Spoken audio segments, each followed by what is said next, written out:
Mythos Busters, investigating the mystery, monsters, and madness of Arkham Horror, the card game.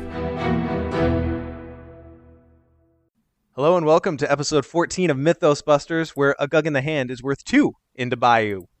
I'm Sean, and joining me tonight are your regulars. We've got Ian. Hello. And Nick. Hi, guys. And Scotticus. Sean, you cut out, but I think you said my name. Hello. You would be correct, sir. So, welcome to episode 14. I like Scotticus. Yeah. Master of I'm deduction. Scotticus. I'm Scotticus. Sorry. And this is better than the last. So, that is definitely better than take one, so we'll go with it. All right, so tonight we've got your standard community highlights. We've got some very extra special, exciting, saliva-inducing, I was going to say salivary-inducing, but that's the wrong tense, news. And then tonight, as our discussion topic, we're going to dive into that thing that we've been skirting around the entire time our discussion in this podcast, and that is roles in Arkham, and how you design your investigator to potentially take on different duties and, I said duties, but and other things in the game, of course. So, guys, let's get it rolling here. You know what? I want to start out. We haven't really talked a whole lot about little casual things that we've done as far as Arkham-specific stuff goes. We've got Tentacle Time at the end, but catching up on how your Arkham game has been going. Ian, what have you been playing lately? Any interesting builds or harrowing tales that are somewhat spoiler-free? Let's see. Well, I'll briefly mention just how much I enjoy Blood on the Altar, and we'll be talking more in depth about that in a future episode, probably the next. But yeah, really liking that new scenario. Won't say too much more for the sake of spoilers. As far as builds, well, Lone Wolf and Jenny combined with Dr. Milan and just her regular ability is a crazy number of resources. I feel like I should send you the Wikipedia article on the law of diminishing returns right now. Because, like, at some point, like, and this is coming from a Lord of the Rings Gloin player, but at some point, there has to be a point where, like, all right, I have enough money. I think there should be like some sort of achievement when you get 45 bullets in Jenny's 45. No, you'd need 90 because it's 2 45s. Oh, true. Yeah, see, there you go. Now it's so easy for her to drop like 10 or 11 on it, and the really fun thing is I think I might I've been running like one double or nothing, I think, because I have this insane amount of resources combined with Streetwise, which is the permanent talent, which you can just sink resources into. Like, I think I'm gonna pull the second copy in there because I one-shotted a boss with it, and she just has the tools now to pull off all kinds of double or nothing shenanigans. Which I think helps with her one problem, which she doesn't have quite the action compression other investigators do, right, unless you're running Leo. No, she's just got the ability to make sure you succeed at every goddamn test she does. Yep, exactly. Which, you know, has its own value.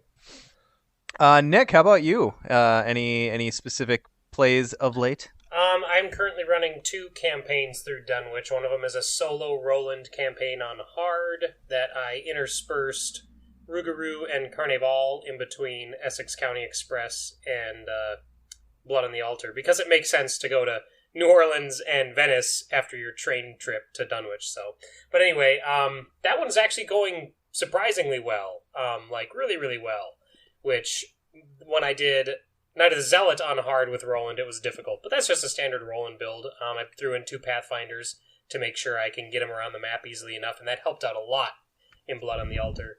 And then I'm also running a 2-player campaign with my wife, where she's playing Zoe and I'm playing Daisy, and again, I'm running 2 Pathfinders in Daisy, so I'm just scooping up all the clues everywhere all the time.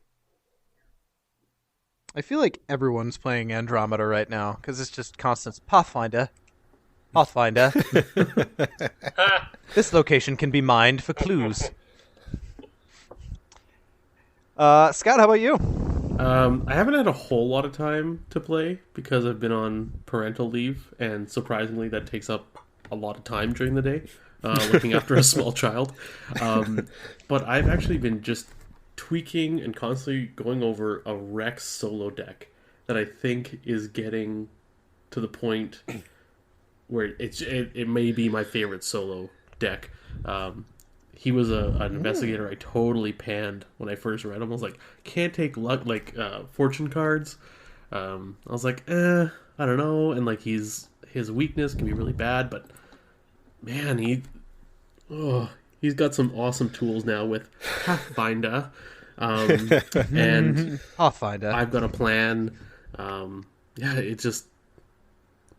So solo Rex. Once I get the final design nailed down, I'll post it somewhere and people can rip it apart. But that's been my my thing.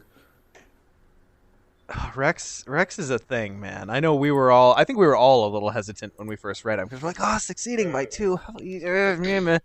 But having played him a few times now, it's just like, we haven't done the AV Club on the Dunwich Seeker cards yet, but I look forward to making a sexual Tyrannosaurus joke when we're talking about Rex. He is ridiculous. And with the level 2 deduction, when you just swipe 4 clues in one go, it is just, you just feel dirty afterwards, but so good. Like everyone talks about, like the Clue Hoover, the Kluver. He's the Clue Dyson. It just... It's and I mean, when you're playing solo, it's interesting because his ability, oftentimes it's kind of useless, right? Because oftentimes it's like 1 clue per investigator on a location, or just a single clue or whatever. But if you play burglary, so you're investigating and you succeed by 2, you still get that clue and you get $3. Like, yeah, you do. It's just, and you have Dr. Milan, and you're so flush with money, it's insane. So. Yeah, there's a lot riding on a successful investigation test, and he kind of is okay at making those happen. Yeah, man, double perception and double unexpected courage in it, because when you need to get, you're never sad to see him. Oh yeah. So how are you dealing with enemies in a solo Rex deck that's so heavy on investigate? I've got a plan. That's a good one. I put a. Oh, but what is it? It's the card. I've got a plan. Elusive is in there. Okay. And then Disc is an early upgrade. And are you running a scavenging build to recur the disc? Am I calling the name? No, I'm not running scavenging. What's the one where you investigate and you get money? Burglary. Sorry, burglary. I meant burglary, not scavenging. No, because you never said scavenging. I was curious if you were recurring the disc. No, I find it. I mean, you could do that. I find that I'm okay with, once I get to 2 discs, it's enough. And you already have the elusives and I've got a plans, and I'm juggling between having a fire axe in there and not, because it's a really great cheap weapon. But sometimes I'm so loaded with resources I can't get that bonus damage. Sure. So, to answer your question, I'm not dealing with enemies very well, but you don't see very many because it's solo. So a single disc, a good elusive is usually enough. If you get bogged, like if your top 3 encounter draws are enemies, you're hooped. It's turn 1 concede kind of thing, but. Yeah, I find that to be a bit of a thing. And actually, I had my update is I've been kind of on a kick of, I went through a long time of just playing with stuff that I'm like, yeah, this will be good. This will be efficient. I know this will work. And I'm kind of on a kick now of trying things out like, I'm pretty sure this is not worth all the effort I'm going to put into it to make it work, but we're going to try it anyway. The first one was, Nick, that gym scavenging build that I talked about with you to try. That we workshop together, yeah. Yeah, well, I haven't built it yet, but it's next on my list to see if it would be worth it to build gym in such a way that you could scavenge for the sole purpose of recurring grotesque statues later on down the campaign. Nice. And I'm fairly certain all the work that's going to go into that is not going to be worth the payoff, but I must try it. Just answer me this. Have you started building the deck yet? No. Oh, I was going to ask if you doubled up on knife yet. Like if you have them Actually, in there, wait, hang on. I'm pretty sure I'm lying to you. I'm pretty sure I have a first draft, and I am almost positive knife is in it. Yeah, like throw them in there if you're going scavenging build, and then they're just the first thing you get rid of for the statue. Like they still work for scavenging, and Jim's going to need that help with combat. So. Oh yeah, I totally did build this. Yeah, so my splash is 2 Milan Christophers to help out with the scavenging and to help with the resources. Scavenging, of course. And what's my... Oh, yeah, and I just popped in a machete. But then, yeah, 2 knife, a flashlight, and ritual candles are the other items that I might hope to recur at this point. That's Obviously, the the only problem is both of these builds and the other one I'm about to talk about is you're building for a card that you're not getting right away. So the level 0 build is a little... It's tough. That's the same thing with Rex. It's like super sketch at the beginning. You're like, I just need to get through this first scenario and just get a little bit of You feel like you're on the XP. razor's edge for that first one. Yeah. And then the other one that I was thinking about that I've actually now played all the way through Blood on the Altar was actually inspired by, I think it was either Frank or... God, now I'm going to feel bad because I'm not really good at correlating real names to to usernames. It was either Frank or Peter from Drawn to the Flame. I want to say Frank. It's United. Whichever one of them goes by United in the podcast. He posted a build for Daisy that was really heavily purple focused. So he called it Daisy's Big Book of Spells. And I liked that idea of kind of leaning a little bit farther into purple for Daisy. I didn't go quite as far as he did. Because I think he went so far as to cut out a copy or two of I Have a Plan, or some of the other big some of the other big Seeker pulls, which I didn't have the heart to cut. But so basically it's building in for a higher education. It's a higher education build, so it's a like fast draw, have lots of options, and hopefully lots of resources kind of build. And obviously, again, building for higher education, that's a 3 experience card. You don't have that right away. So that first scenario, you're like, all right, well, I'm playing in like first gear here, guys. So let's see how this goes. But honestly, I pulled 5 experience out of the House Always Wins. So I got 2 Pathfinders and higher education. And man, it is when you build for draw, when we've got the preposterous sketches, and I'm trying to remember what other draw cards I have in there, all the fun Seeker stuff. When you build for it, it is not that hard to keep 5 cards in your hand. And when you're keeping 5 or more cards in your hand, you have all these options. And I love toolboxy decks, and that's exactly what that feels like. So this deck running through Dunwich Legacy has been some of the most fun I've had with this game. And it's been very nail-bitey. There have been a few situations where enemies kind of came out at inopportune times. I'm trying to remember. The reason I played the House Always Wins first is because I'm like, all right, this deck is not going to be well-positioned straight away to deal with enemies, so let's make my weakest game, which is going to be the one that doesn't have the key card in it, the first game, where criminal enemies are not going to engage straight away, and I have a little bit of time to build up. Well, guess what my first 2 pulls from the encounter deck were? The only goddamn enemies in that encounter deck that could actually engage me. I pulled 2 rats. Yeah, rats. Of course, you're Daisy, you pull rats. Yeah, that's how that works. But we got through it. Daisy actually she's got enough tools to deal with combat now, between Mom and I've Got a Plan and Shriveling. I don't remember what else I had in there. I think that was it at the start, but yeah. Anyway, really fun build. So I'd recommend giving Daisy another try. I know we were talking before the cast about how she's probably, bold but true, still the worst investigator in the game, but she's still totally playable.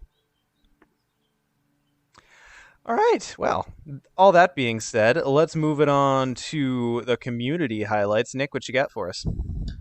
Oh, wait, hang on. I'm sorry. Sorry, my bad. I can't read. One other mention we wanted to throw out there is Team Covenant, of whom we are big fans, of course, has... Oh, yeah, who? They have put out their Arkham-compatible game token set. I think they're calling them Mythos tokens. The community reaction has honestly been a little bit more mixed than I would have assumed. I wasn't immediately... I was pretty internal Tauntaun on them to begin with. Oh my god. You were lukewarm, Sean. Yeah, that's right. Internal Tauntaun. I wasn't going to give him the satisfaction, Scott. I just don't want him alienating some listeners. That's just... No, that's fine. Let him. Yeah. So it was pretty internal Tauntaun on it at first. Oh my god. Oh, geez, doubling down. I let it sit for a day. Normally, when the Lord of the Rings ones came out, I was like immediately like on the website, yeah, I'm doing this. But I sat with it for a day, and they were a little bit more expensive than I was expecting, but they are like double-sided, and I know they do really good work, and finally fired off on it. But man, they are pretty sweet. Now, Ian, I happen to know that you have gotten your set. You want to give us kind of a 2-sentence review? A 2-sentence review. Better in person than they look in a picture. I guess that's my 1-sentence review. Yeah, give or take 5 sentences. Yeah. I also had kind of a somewhat lukewarm review. Well, mostly for the clue tokens. Like, I like the rest of them for the most part. And I sat on it for a while, which in my terms is like 3 or 4 hours. That counts as a while for me. And then I'm like, I'm going to get in there just in case they sell out. And yeah, I'm happy with them. The main thing is I was noticing my tokens are already starting to get a little bit of wear. So I'm like, I might as well get some kind of more permanent solution, and they're nice and solid. And so, yeah, I'm happy with them. Cool. Well, sorry, Nick, as you were. So yeah, the couple of community things I wanted to highlight this episode, since I haven't the last couple episodes. Our fan-made scenario that I want to talk about very briefly is called The Curse of Amulotep by Mike Hutchinson, who is also the designer and creator of The Collector, which was the first fan-made scenario I talked about. I've been wanting to talk about Curse of Amulotep for a while because, much like Essex County Express, it takes place on a train. And I played Curse of Amulotep 3 or 4 times before Essex County Express was actually released. It's a different pacing to it than Essex County Express. So same kind of, similar setting in that you're on a train, but the pacing is very different. It's not as frantic as ECE can be at times. And much like Mike's original scenario, The Collector, there's a pretty sharp difficulty incline towards the end of it. So definitely worth checking out. I do recommend it. This is one that I actually printed and cut out and sleeved and played physically. And it's a lot of fun. I did enjoy it quite a bit. But yeah, be wary of that difficulty spike towards the end. No, I'm sorry, I can't remember if you mentioned it. Is this kind of part of an ongoing series, or is this meant to be played kind of standalone? This is not. The 2 scenarios that I have from Mike Hutchinson are individual scenarios, So you play them separately. I currently have a side campaign going where me and my wife are doing a 2-player, and we just call it the Arkham Globetrotters because we're doing all of the standalones and the print and plays that I do, which...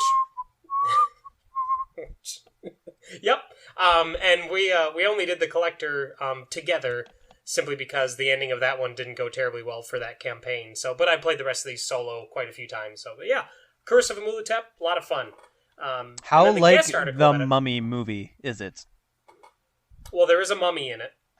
And the mummy can be either mummified or active, depending on your progression. So, yeah. Yeah, I saw the Mummy movie once, and that was back when it was new, and I didn't care for it, so I honestly... Does it have a scene where he sends a sandstorm with his face in it to eat you up in an airplane? No. Aww. I was going to come up with a witty response, but I could just... No, there's not. That's not in there, Sean. Stop being ridiculous. Okay. The guest article that I want to talk about, it's been up for a while, but it's by Martin Jensen, and it's called Adding Some Colorful Punch to the Dunwich Legacy Investigators.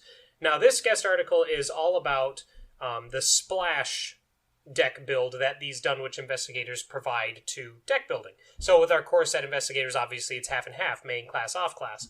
With the Dunwich Investigators, as everybody well knows, there's 5 cards that you can include from any class as long as it's level 0. So he talks about what are some good ideas to think about? What are some of the best cards in the set that we had available at that time of the writing of that article, and why you should include those with different investigators or with every investigator in the case of something like Lucky.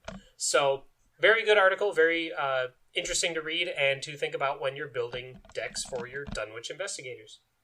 Awesome. Yeah, and that That's going to be a fun ongoing conversation as the card pool goes on, like because those Dunwich investigators with that splash are going to remain so crazy flexible in that way. All right. Well, moving on from there, Ian, I think these next two pieces were ones you added, so you want to lay these on us? Sure. Let me go ahead and take a look. Give me 1 second. I was lower on the notes. It's been 5 minutes, Ian. I'm like scrolling. That's an eternity in my time. I'm like, my mind has moved on. Okay, so a couple important things. So the first is just wanted to give a thanks to community member Arkham PI, who actually supplied the Marie cards that we gave away in our contest. And he recently started a video series with a couple other people. So you can search for the Miskatonic Files and on YouTube, and they're running through kind of, from the beginning of the campaign to the end. And the other point was also in kind of video news is the second part of our collaboration with Arkham Chronicle. The video series on YouTube is up, in which we give our first pick cards when you're upgrading our favorite investigators from the core. So go ahead and check out that video as well on the Arkham Chronicle channel. Oh my god, my favorite part of that video was when he had a go at Nick. It was so good. Nick, have you watched that yet? I didn't know. I didn't even know it was posted. I was sitting here thinking, like, what did I talk about? Oh yeah, I remember exactly what I said. How did that work? Oh my god, Does he do it with so like good. the crotchety Lita voice? Yes, he totally my does. Goodness. Oh shit! I gotta Watch it just for that. It's so amazing. It's so amazing. Whew. All right, awesome. So, without further ado, let's move to perhaps the most exciting news that we've received in a while. Ian. Whew, I'm a little more prepared for this one, so Getting all hot and bothered. so they dropped the big announcement, which was the second deluxe expansion for this game, which is going to come once the Dunwich Legacy campaign is over, and that is the Path to Carcosa. So we're basically going to delve into Carcosa, Hastur, King in Yellow, all that kind of stuff, which that's some of my favorite part of kind of the Arkham Files stuff. That whole theme with the play and the madness and all that. So I was really excited that they went with this for the second one, although it wasn't necessarily what I was expecting first. So what you're saying is the game's not dead? That's No, great news. we have to wait until at least the end of the second cycle before we get all the game is dying. Oh, I don't know. I saw a post when we just had the core set. Is this game dead on arrival? No. Several sellouts later. Nope. Nope, not at all. So the story of this one is going to follow kind of a mysterious play coming to Arkham all the way from Paris, and your job is basically to investigate what exactly is going on. So the first scenario is going to be basically going to see the play, so I'm really curious how this is going to work. It's called Curtain Call, and all they tell us is you're going to catch the play, so I don't know if that consists of like testing for applause and testing for booing throughout the whole scenario, or what exactly is going to happen. A test to write your snarky, review afterwards, whatever the case may be. The second scenario is the Last King, and that's where you're going to a dinner party with the play's cast and crew and basically investigating if you can dig up some dirt on them. The cool thing is I like that both of these seem like so different, not only from what we've seen before in terms of scenarios, but like on the face of it, they don't seem like something that would make material for a scenario, and that actually makes me excited. Right. Dinner party strikes me as very intriguing. Right. Like, I really want to see that scenario. Right, Yeah, because interaction with enemies has got to be a little bit different in that case. yeah, because you're not just like pass the chicken leg and then just shoot him in the face, right? Well, maybe you're not. What if he took the piece you wanted? Yeah, that might be justified. Or you flip the... This See, I scenario, hope it's like, this scenario will be the reason that the etiquette is now to switch the knife to your left hand. after cutting their food. I was gonna say, I hope it has like intelligence tests to make sure you're using the proper fork and stuff like that. Like, know how to use the be place interesting. setting correctly.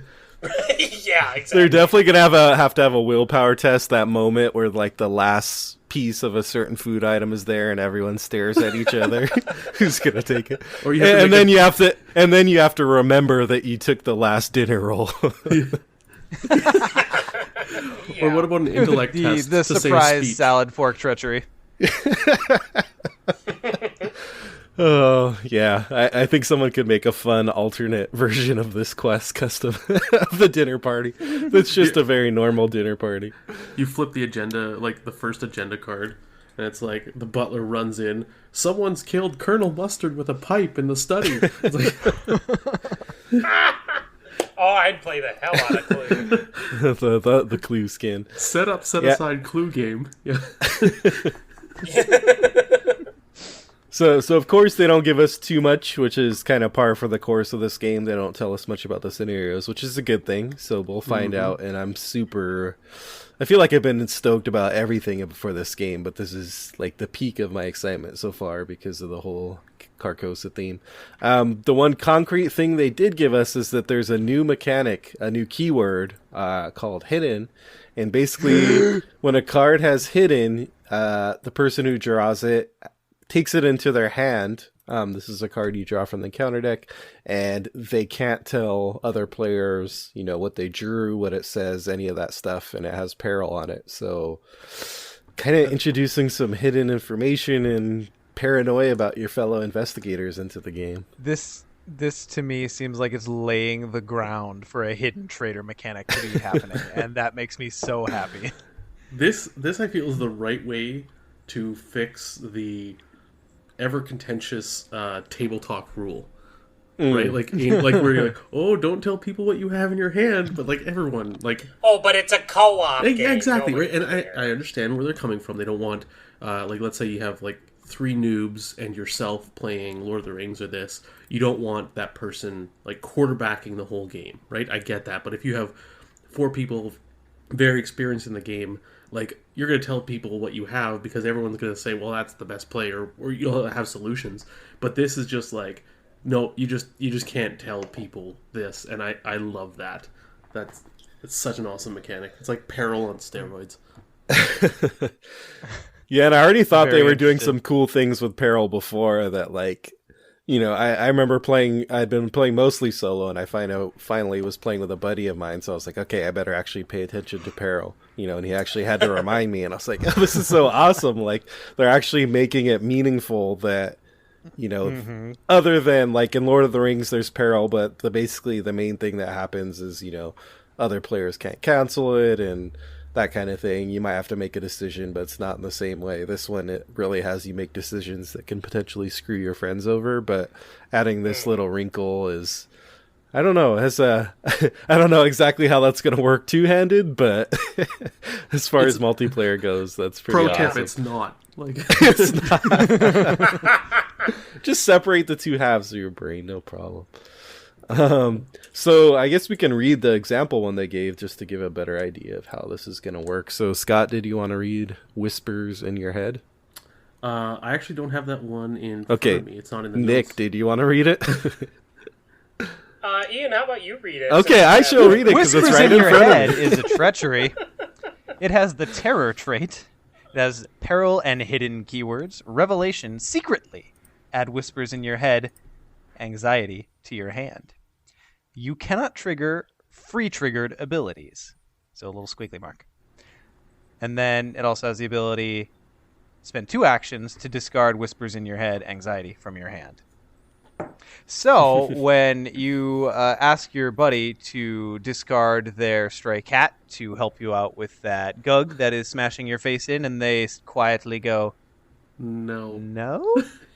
You might have an indication that they've drawn whispers in your head, anxiety, treachery. Or they're just a dick. They just don't want to kill That the is cat, the other yeah. option. It makes me think of, what's the Austin Powers villain? How about no? Oh, Dr. Evil. Yeah, Dr.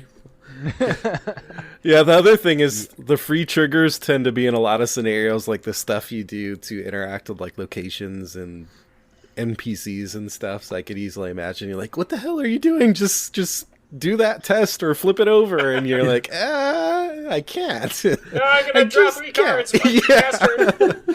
I don't wanna. Someone mentioned. Yeah, I imagine. When you have like a talent out and you're going against a test and you have like a bunch of money and someone's like, "Hey, why don't you just like boost yourself?" And you're like, "No, I think I'll just go at +1. I'm good. I'm good. I better not, man. I better not. Gotta save these 14 resources in case I draw Jenny's." More than 4 anything, cards. More than anything, though, I imagine there's just going to be a lot of free triggered abilities in this scenario that you're not going to have, Yeah. or in whatever scenarios this is included in. So yeah, that'll be super interesting. I'm so curious because this is the one they chose to show us. So I have a feeling this is the most like kind of Innocent one. innocent and like mundane, and then we're gonna get some crazy ones that I can't wait to see what they're gonna do. So beyond hidden, they briefly mention that there's going to be some new doubt and conviction mechanics, which we have no idea what that does because they do not give any details. It just says something we're going to mark in our campaign log, and it's going to come back to haunt us. But it sounds very interesting. So cool. So if it's doubt and conviction, very maybe exciting. we have like doubts or convictions about whether someone is guilty or not. Maybe this is very much a clue thing. I don't know. Could be. Man, I hope scenario 8 is just Law and Order Arkham. Law and like- Order. Dun dun. Yeah, just like choosing who had what encounter cards, or like you have this one, but that'd be something like that. Obviously, wouldn't fit in this campaign very well, but In the world of Arkham, there are 2 kinds of investigators: those who stand against the darkness and those who run away screaming. This is their story. That's And then good. someone Wow. Yeah. someone is going to have the objection hidden card where they just have to scream objection every time you make a objection. Every time the other players take an action. Objection. If you forget this, take a horror. Yeah. Hold it.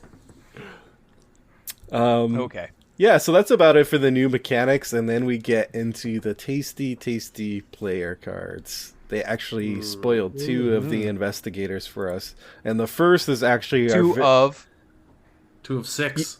2 of 6. 6.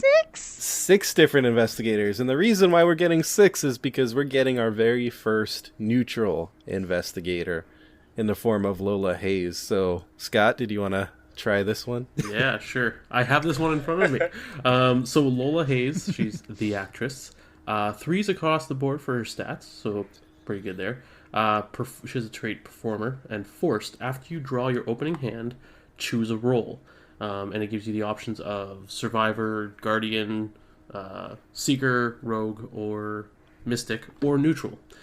You can only play, commit, or trigger abilities on neutral cards or cards of your role. And then you have the free triggered ability, switch your role limit once per round.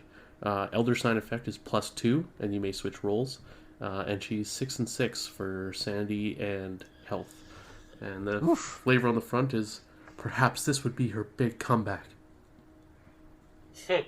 Beautiful art, by the way, Yeah. Yeah. by a certain This is Magali. as we well know, only expect the best. Mm-hmm.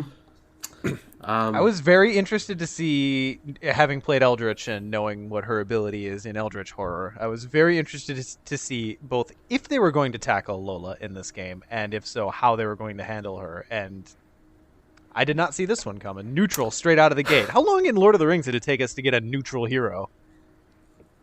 4 all years? the way, yeah, something like that. 3 years, something like that. And we still only have the one. Yeah. Mm-hmm. Yeah, I was always curious about Lola as well. She was one of the investigators I like playing in Eldritch. I thought maybe they might do something where you can like adjust your stats up and down, or something like that. But this is way cooler, way more out of the box, and just insane to think about. For her Way deck, more card gamey. yeah, for her deck building, which plays into, so we can talk about her a bit more. She has 35 deck size, so the first time we've seen an investigator go above 30. she can draw on all of the classes, of course, but only up to level 3, and then neutral cards any level. And she has her signature cards, which we'll talk about. And the other big requirement is you have to include at least 7 from 3 different classes, so they do force you to spread it out.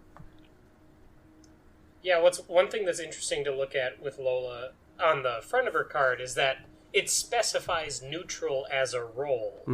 So now you can still play neutral cards if you're one of the other classes, but the fact that it specifies neutral makes me wonder if there's going to be cards, whether they're scenario cards or player cards, that target specific roles among investigators in play. Well, it's funny you should ask or bring that up, Nick. Turns out, no, I'm sorry. Let's continue talking about her deck. I don't know if there's anything else we needed to cover there, but from a number, there is one reason I can think of that you would want to choose neutral as your role. Now I feel like I missed something. What did I miss? Or two reasons technically, because she gets 2 copies of improvisation, 2 copies of Crisis of Identity, and 1 random basic weakness. So really, her deck size is 40 compared to our normal 33. Yeah. I was going to say, for those number crunchers among us, myself totally included, I'm like, oh wow, a deck size of 40 to start, whereas everyone else is getting 33. That's significant. So that's an increase. She's definitely the investigator for those of us who enjoy tweaking and tinkering and coming up with crazy deck builds, and that is somewhat possible in Arkham so far, but to a certain extent. There's not a ton of crazy stuff you can do, but I feel like Lola blows it wide open. I don't even know how to approach her at first glance, and that's a good feeling. Like, I think people are going to have a lot of fun with her. I have no idea how she's going to work in practice as far as, being consistent and all that, but, she's definitely the investigator of choice for crazy combo jankery. Yeah. So Nick. Oh, go ahead. Oh, sorry. So normally I know we like to lead with the good news and then follow with the bad news, but just to answer that that thing I put out there for Nick, her treachery or her weakness, Crisis of Identity, is a madness weakness, and Revelation, discard all cards you control of your current role. Then discard the top card of your deck, switch your role to the class of the discarded card. So if for some reason you can see this coming, or you are about to if you're in a position where you'll get wrecked if the next card you draw will discard all of X role or all of any role, then here's the only reason I can say, pick neutral if that's the least harmful situation for you. Sure, I guess I was thinking beyond case. Even this. But I guess you don't need much more beyond this. Also, Crisis of Identity, very good reason to be using scrying on player decks. Yes. If you're set up with all your Guardian assets... No, if you're set up with all your Guardian assets, but you got scrying on table, maybe let's see if I got Crisis of Identity to worry about. Now, granted, that still costs an action, which still kind of sucks, but... It's kind of like you have 2 Is it Amnesia? The discard all but 1 card? The basic weakness? Yeah, but this one also discards cards you control. Yeah, this hits stuff on the board. Yeah, this hits your... Yeah. It's like you Not have your 2 hand. really bad amnesias. Oh, you control, not out of your hand. All cards, right. Yeah. So your I totally misread your that. guard dog and your 45 and other... So, do you kind of run lower cost stuff because you don't want to get hit and lose all these big beefy stuff that you sunk resources into because of the stupid Crisis of Identity, or do you just let her roll? Well, that's what I was thinking of too, and I was also thinking, do you build, because she gets 35 cards, do you build with 2 main strategies or 2 main focuses, so that if it hits at an inopportune time, you can still kind of recover and follow through with your secondary strategy or something like that? I don't know. I think at the end of the enemy phase, you just switch to neutral. And that's your only switch, unless you get one of her other tools. If that's something you're concerned about, if you're like, oh god, Crisis of Identity would wreck me right now. Yeah, that's true. true. But then, you could save it. I'm just saying it's one solution. I'm not saying do it every turn. Yeah. I gotta try. I gotta play her before I can really say anything, and I'm sure all of us feel that way. But I love the potential there. I really do. I feel like we're gonna need a whole play her. episode for Lola Hello, to cover everything. I guess we should go over her signature card since we didn't, which is improvisation. Fast, play only during your turn, and it allows you to switch your role. Until the end of your turn, reduce the resource card of the next card you play of your role by 3. So that helps a bit of what I was talking about, keeping your cost low. And you get to draw 1 card. So it replaces itself. And it has 2 wild two pips. wild pips. Yeah, 2 wild And 2 skill wild pips. icons. Yep. And it's free. And it's fast. Oh, Yep. this is pretty good. I was gonna mention Very, very intriguing. coming from Conquest. If anyone played it, the Necron race. Basically, when you build a Conquest deck, you could only choose like a main faction, like a side faction. The Necrons could take any faction, and I kind of feel like she's the Necron of Arkham Horror. And when I first saw her, I was like, "Oh man, all the jank you could put together!" And then immediately my Conquest brain was like, "Nope, think of the Necrons." And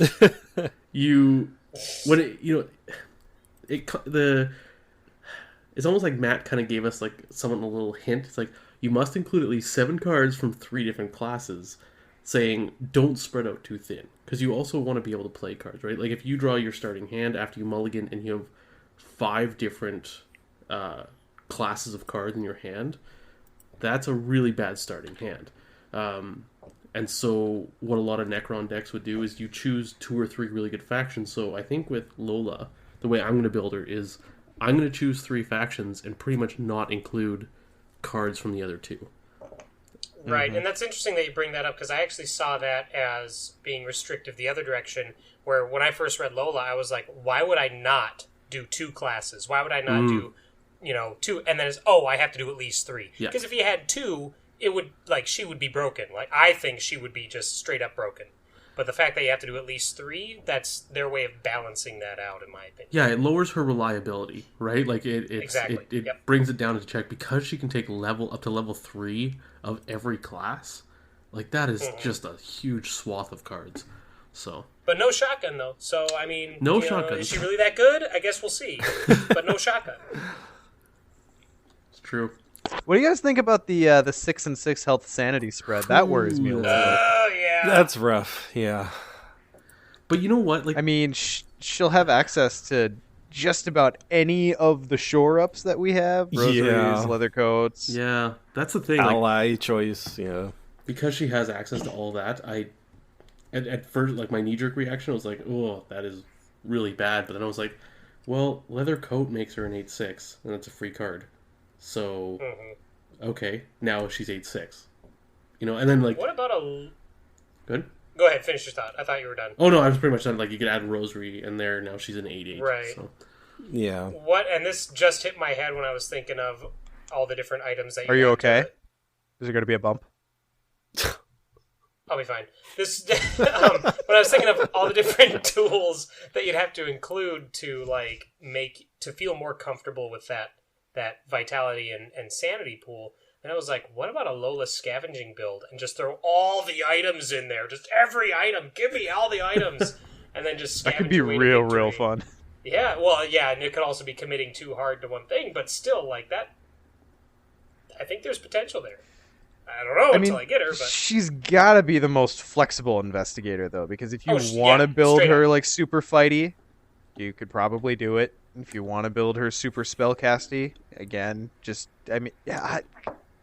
I'm so intrigued by this. It has to be. It has to be cool. I mean, she would be amazing. So when you're gonna like after what do you call it? A cycle's come out, a whole scenario campaign. That's the word I'm looking for. And you're gonna go through again, and you know all the the tricks, and you can steal passengers' luggage and all that stuff. If you got her with 2 adaptables, like the way you could just like bend and flex her to make her into an amazing investigator. Yeah. For the next scenario, like that would be insane. So, I think she'll be very interesting. I think very difficult to find a really good build for. Yeah, it's definitely going to be like a high skill cap type thing where Yes. Totally. It's going to require some serious deck building discipline too. Yeah. Oh yeah. Not like With all those options is going to come all the impulses to just include your favorite cards that you have access to. well, I'm at 86 And- cards. Time to start cutting. Yeah, no, I think her deck is going to be more about what you don't include rather than what you do. Sure. Yeah, Yeah. super high skill. Like shotgun. I plan on many failed Lola builds before I eventually hit one that works. I think so. Yeah. I plan to play her standalone for a little bit first. Yeah, definitely. So our other investigator, unfortunately, I think is going to get a bit of a short shrift because Lola is just so groundbreaking. But the other investigator that's spoiled is from the purple class, so I'll give that to Sean to read. Mm-hmm. So Akachi Onyele is the shaman. She is 5 willpower, like Agnes, 2 intellect, like Agnes, 3 combat, unlike Agnes, and 3 agility, like Agnes. She has a sorcerer trait, like Agnes. Oh, God. And your assets with uses or uses, I still have not figured out what that's going to be. Uses charges. So your assets with charges enter play with 1 additional charge on them. Her Elder Sign effect is +1. And add 1 charge to an asset with charges you control. And then she has 6 health and 8 sanity. Now, sadly, we don't get the back of her investigator card, so we have no idea what her deck looks like. Now, before we actually talk about Akachi, I have to say this announcement made me slightly sad. Because, A, this wasn't Marie. I assumed this was going to be Marie in the Mystic in this box. I think which we all means thought that, yeah. That was Yeah, super okay. shocking, yeah. So that means Marie is probably not going to release until the next box, which means the next box's investigator. Okay, so that means one of 2 things. That means either Diana will be Mystic when she hits the game, and she's not coming for like another year and a half at least, or she will not be purple. And both of those things make me sad. I mean, the third I'd option love it if is... she was Guardian. I could just rub it in your face. Well, you know what? You're like, I'm not using this trash investigator. Honestly, Guardian is the other one I could argue for. If she's like Guardian with the ability to splash some Mystic, I would be okay with that because her motivation as a character almost makes more sense as a Guardian. But Sure. I want them to release a new promo of, like, kind of like they did with Marie, but with Diana, and she's neutral with 2s across the board, including her health and sanity, and it's just like, haha, Sean, Elder Sign -2. That would be so great.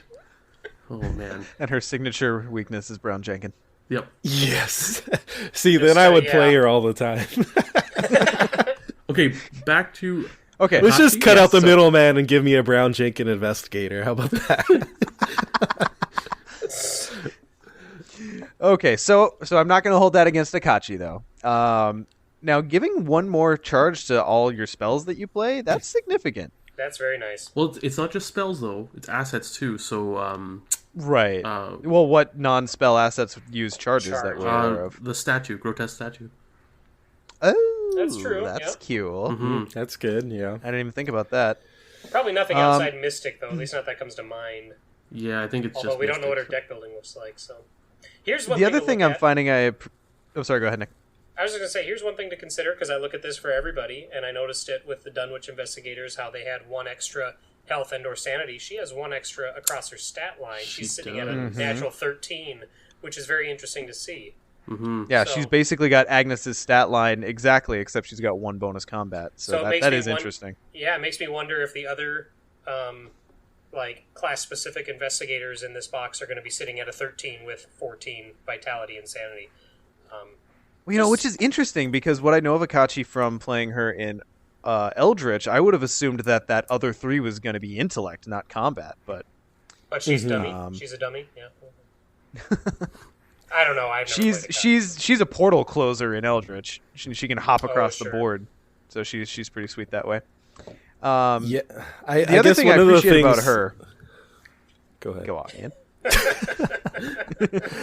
I guess I was just gonna say. I guess one of the things they did mention to Nick's point about whether that will be similar is that they kind of hinted that the investigators were just messing with everything as far as I mean, we've seen this with Lola, obviously, but that she's taking the game in new directions. But they mention in the article that each of the new investigators offers something different, new deck sizes, new way to combine classes, multiple copies of their strengths and weaknesses, etc.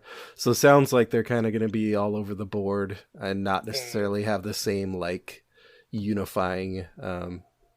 Even between Akachi and Lola, we can see that obviously that they're just completely different. I kind of wish that they would have spoiled the back side of Akachi's card rather than the front, because I think that the deck building is what I'm most interested in. Like, this is cool. Like, that's really cool. And of course I'm saying that now knowing her front, like the front side of her card. Yeah, in that alternate universe, that Nick's going, God, why didn't they show us the front side? What the hell? This is nice, but what can I do with this? Yeah, no, so... You know what I find about her is... Okay, so take this with the... Let me explain myself. Her abilities are really boring. You know what I mean? Mm-hmm. Like, they're not... They're Jim Culver boring. Like, they're not flashy. It's just like, okay, so I get an extra charge. But your Elder Sign also adds an extra charge, which... Okay, so you're probably going to have charges out. And we know Elder Sign, sometimes you draw it and you're like, yay, it's a 0. Who cares? Mm-hmm. But it's one of those ones where you're probably going to just use it like Skids.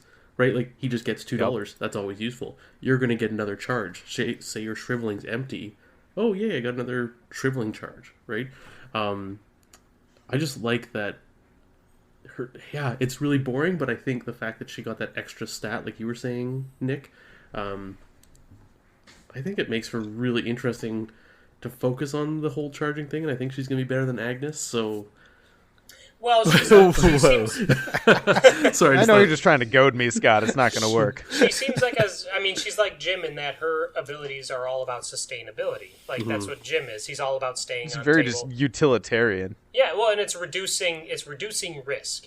Jim was all about reducing risk. He, zeroes out those skulls. Akachi keeps your spells, specifically your spells, but other tools obviously, but your spells in play longer, so you don't have to worry about replacing your shriveling mid to late game by spending 4 resources. Like, that can suck some games. You don't have to worry about that as much with hers, so she's all about sustainability. So yeah, not as flashy as Agnes, but I think a little bit, hopefully, more consistent. If that's the watermark, then very, very few investigators are going to hit it, so let's not hold that against her. Agnes is a pretty, like, you can pull some fun tricks with Agnes that I don't think you're going to see that with Akachi or obviously with Jim. So that might be the first kind word I've ever heard you speak about Agnes. I have said multiple times. And he's been keeping track. I've said multiple times that Agnes and Roland are a very good team together. Like, I think they really, really are. They really are. So, no, I just Agnes is the one investigator from the core box I have the least experience with, so it's easy for me to just rag on her. Yeah, and Scott, you hit on the piece that I was going to point out is I'm appreciating more and more the investigators with an Elder Sign effect that does something regardless of the test. Well, I mean it does something regardless of the test succeeding. So like I don't remember what was like, for instance, Agnes's Elder Sign effect is like +1 for each horror on you. It's like, you know what? I'm okay with a 0. Like, if it's just Elder Sign give me 0, something else. Like 0 heal a horror would be amazing. Yeah, right. Exactly. And I just find Akachi, I think she's just going to be, kind of like you said, Nick, she's more reliable because it's such a... I hate to use the word boring. It's not flashy, right? It's just, it makes her deck more reliable. Just that much more. It's like the smoking pipe or the painkillers. They're not flashy. They just do a very utilitarian job of doing what they do. And yeah, so I think I'm going to be playing with Akachi quite a bit, actually. And we stat line. We also don't know her signature cards and her deck building, so maybe some flash might come in there. We'll see. Signature weakness, lose the game. Oh my god, I hope she gets like a teleport spell. That would be awesome. and then her weakness is like lost in time and space, and it's just like, leave the game for an hour and come back. Yeah, right, I love the spell in Eldritch that lets you teleport. I can't remember the name, but like all the spells, it's risky. So is it Mists of Relay? No, that's the one that lets you bypass an enemy. Plumb the Void. Plumb the Void. Yeah, that's a lot of fun. Yeah, it is. Just zip around the map. Yeah. Anyway. Or if you fail, you just end up like, oh, this isn't where I parked my car.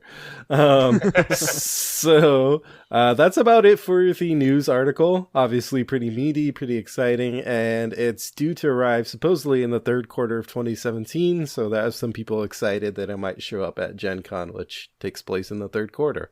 But even if it's not there, we should probably look at for it like around August, September, somewhere around there. Yeah, I should think so.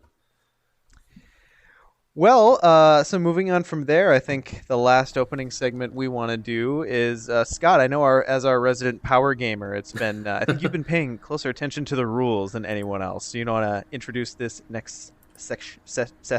Session? Today, Junior. Segment. All right, good. Segment. There we go. That was the word that my brain couldn't put together. Yeah, you bet. So a little segment that I'm going to do on and off, a regaling of rules.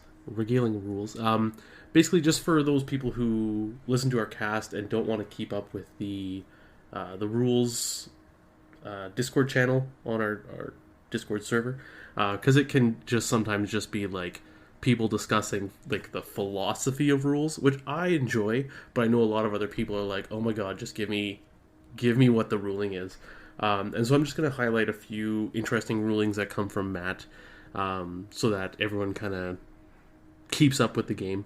One of the big ones that came out recently was in response to the amount of actions you can have in a turn. And after that 42 action whatever thing, that discussion last episode. That one was just ridiculous. But as far as additional actions, so Marie Lambeau, when there's a doom on one of her permanents, she gets an additional action to use for playing spell cards and activating spell abilities. And so what Matt said is basically like when you have a special additional action, whenever you take an action that qualifies, that fits into that optional, like so for Marie it would be playing the spell or spell ability, it automatically uses that bonus action, not one of your 3 base actions for that turn. So the key part about that is he said with Leo DeLuca, who just gives you an additional action, any action you take fits into his requirement. So if you have Leo DeLuca on the board at the beginning of your turn, the first action you do is Leo's action, which means if he dies later on during your turn, you still get a total of 4 actions during that turn, because a lot of people, including myself, thought, he bumped you up to 4. If he died, you go back down to 3. So if you didn't, right. If he died after your 3rd action, you didn't get that 4th action. So actually, you do get it now. And the interesting we found out as well was, so the first action you do, use your Leo. You do 2 other actions. Leo dies, let's say. Then your 3rd real action is to play another Leo. You get an additional action after that. So you could get 2 Leo actions, if I'm explaining that correctly, because you get a special Leo at the beginning, and then 3 actions, and then a Leo one at the end if you played Leo for your 3rd one. So, anyways, that's interesting that we're getting a soft buff to Leo with that ruling. The one ally that I don't think needed it, but I won't complain about more power to Leo. So. So, hey, you know what? The game's throwing us a bone here. I'm not going to exactly. look a gift horse in the mouth. Look a gift manatee in the mouth. Gift manatee. That Mississippi manatee. Oh my goodness. Fun story, slightly related. I was sitting at my table the other day playing a game of Arkham, and my daughter was playing Restaurant. So she was playing Make-Believe Restaurant. So she brought me a menu. Mm-hmm. On which one of the options was manatee burgers. Nice. And I was like, Lily, you understand these are endangered, right? She's like, yeah, they probably taste good though. Narwhal She serves it, and I would say she serves it, comes with a fedora on the burger because it's Leo. And I also love how in our Discord chat now you can, like, when we're referencing cards, you can reference Mississippi Manatee and it pulls up Leo DeLuca. Like, it pulls up that image. Yeah. I'm not sure who set that up, as but it that's should genius. be. I think you can thank Destragon for that. Yeah, it's definitely if I'm the helpful AI. not mistaken. But yeah, Mississippi Manatee brings up Leo DeLuca. I love that. So that's the major ruling of the last 2 weeks. That's from Matt specifically, and he says it's going to be he's going to clarify the whole bonus action stuff in the next FAQ. So yeah, that's it. Awesome. Well, I'm looking forward to more of those because I don't pay as close attention to the rules as I probably should. I don't really look at rulings until the FAQ comes out. So I'll be looking forward to you keeping me up to date. Yeah, and I'm not gonna do the nitpicky ones. I'm gonna do the big ones that like affect major parts of the game. Like free actions is good for lots of people. So. It sure is. Okay, guys, so let's roll on in to our discussion topic tonight. We've got, we keep talking about, I think the one that really brings it up out of us more often is when we talk about anyone being a tank. So when we talk about roles for investigators in Arkham, what do we mean? Nick, do you have any idea how you want to lay the groundwork for this discussion? I see Sure. your show notes here are very nice, so I'd like you to lay the groundwork for us here. Yeah, definitely. So the traditional roles in gaming, when we talk about tank, that originates from the somewhat holy trinity of gaming roles, which are tank, healing, and DPS, or damage per second. These originated from like the group-based MMORPGs, and the modern version of these roles we know specifically from World of Warcraft, which now that game has actually adopted that terminology into its basic user interface. So now tank, healing, I think DPS. most MMOs have. Yeah, by now they really have. So that's something that a lot of us as gamers and people who have played these games that use these roles, we obviously refer to them a lot here for Arkham Horror. When we talk about these roles, it's very important to break down what they are and what sort of defines them. Now, tank is the one that I go to a lot because in WoW, ever since vanilla, I've played a tank. I played a taunt, or now I'm getting to Hearthstone. I played a warrior tank, protection warrior, and the tank is all about soaking damage and soaking enemy attention and basically dealing with quote-unquote threat. So that's kind of the one, and again, like Sean said, we talk about that the most because that's a very real thing in Arkham that we have to deal with. Other roles, healer is an obvious one, and that's keeping your... Oh, I'm sorry, did you have something to add to that, Sean? No, go on. Okay. Healer is all about sustainability, keeping the team alive, not necessarily removing damage. I mean, that's obviously the core function, but anything that keeps the team going and proceeding on their path of progression. Then there's damage or DPS, which is often seen as the primary mode of progression, specifically removing enemies and threats in your path.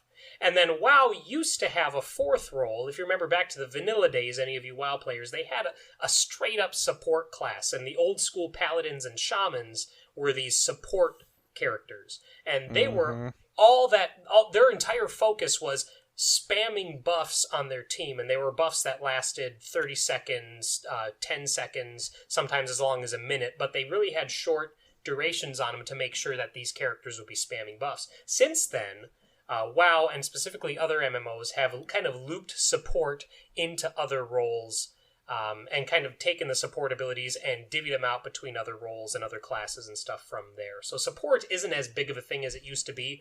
Now we often see that a lot more in the healer role. The healer role is also doubling as support and giving buffs and debuffs and that sort of thing. But that's kind of the basics of what those roles are. I don't know if you guys have anything you want to add about those. Yeah, so as we... Go ahead, Scott. I was going to say tank. Tank is one I often... I don't know if it's just me, maybe other gamers do this. When I think of a tank, like, I've totally used it in the wrong sense. To me, a tank is someone who both takes damage and deals out a bunch of damage.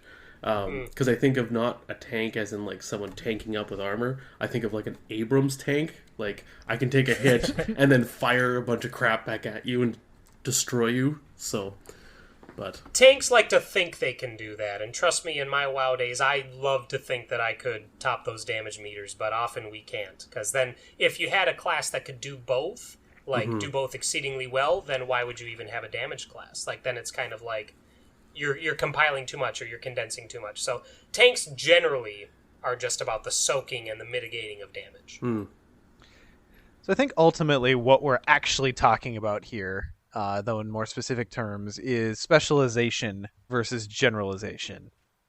So when we're talking about a role, I think we assume that if you've got X role, that you've built your investigator, if we're talking in the Arkham context here, you've built this investigator primarily or entirely to do this thing, whatever that thing happens to be, tanking, DPS, whatever it happens to be. So kind of applying those roles to Arkham. So let's talk about tanks for a minute here, because this is the one that I think is going to be the meatiest, because I think the way enemies interact with investigators in Arkham specifically is a little bit different than, well, it's a lot bit different than how they interact in video games. So I think our concept of what a tank is, I really want to flesh that out. So so talking first on the priorities of what a tank needs to be able to do. What do you guys think is at the top? They need to be able to play the card Taunt. That's one way to say it. Yeah, I was going to say they need to draw strength from engaging enemies. I think that's their number one thing. And Taunt is obviously something to do strength that. Specifically for themselves?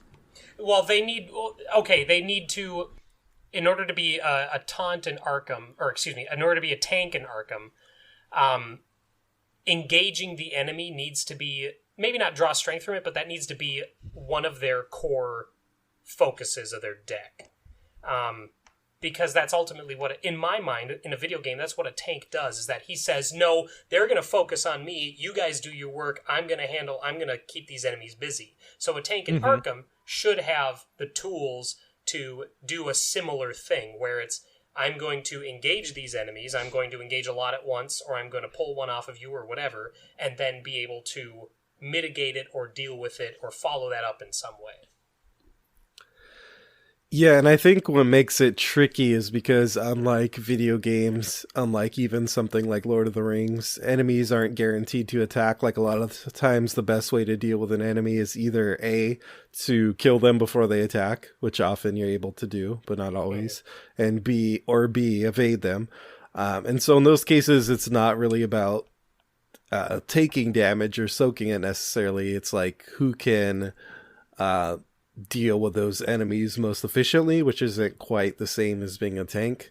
But in another way, they are tank in the sense of like, I'm going to go up to this enemy, use an action to engage them so that Rex or whoever else can run around and gather the clues during that time. So like tanks do and don't exist in this game. And then, of course, there's the whole problem of, like, that there's two different forms of quote-unquote damage, either damage or horror, that you have to worry about. So that makes it a bit more tricky, I guess, as well.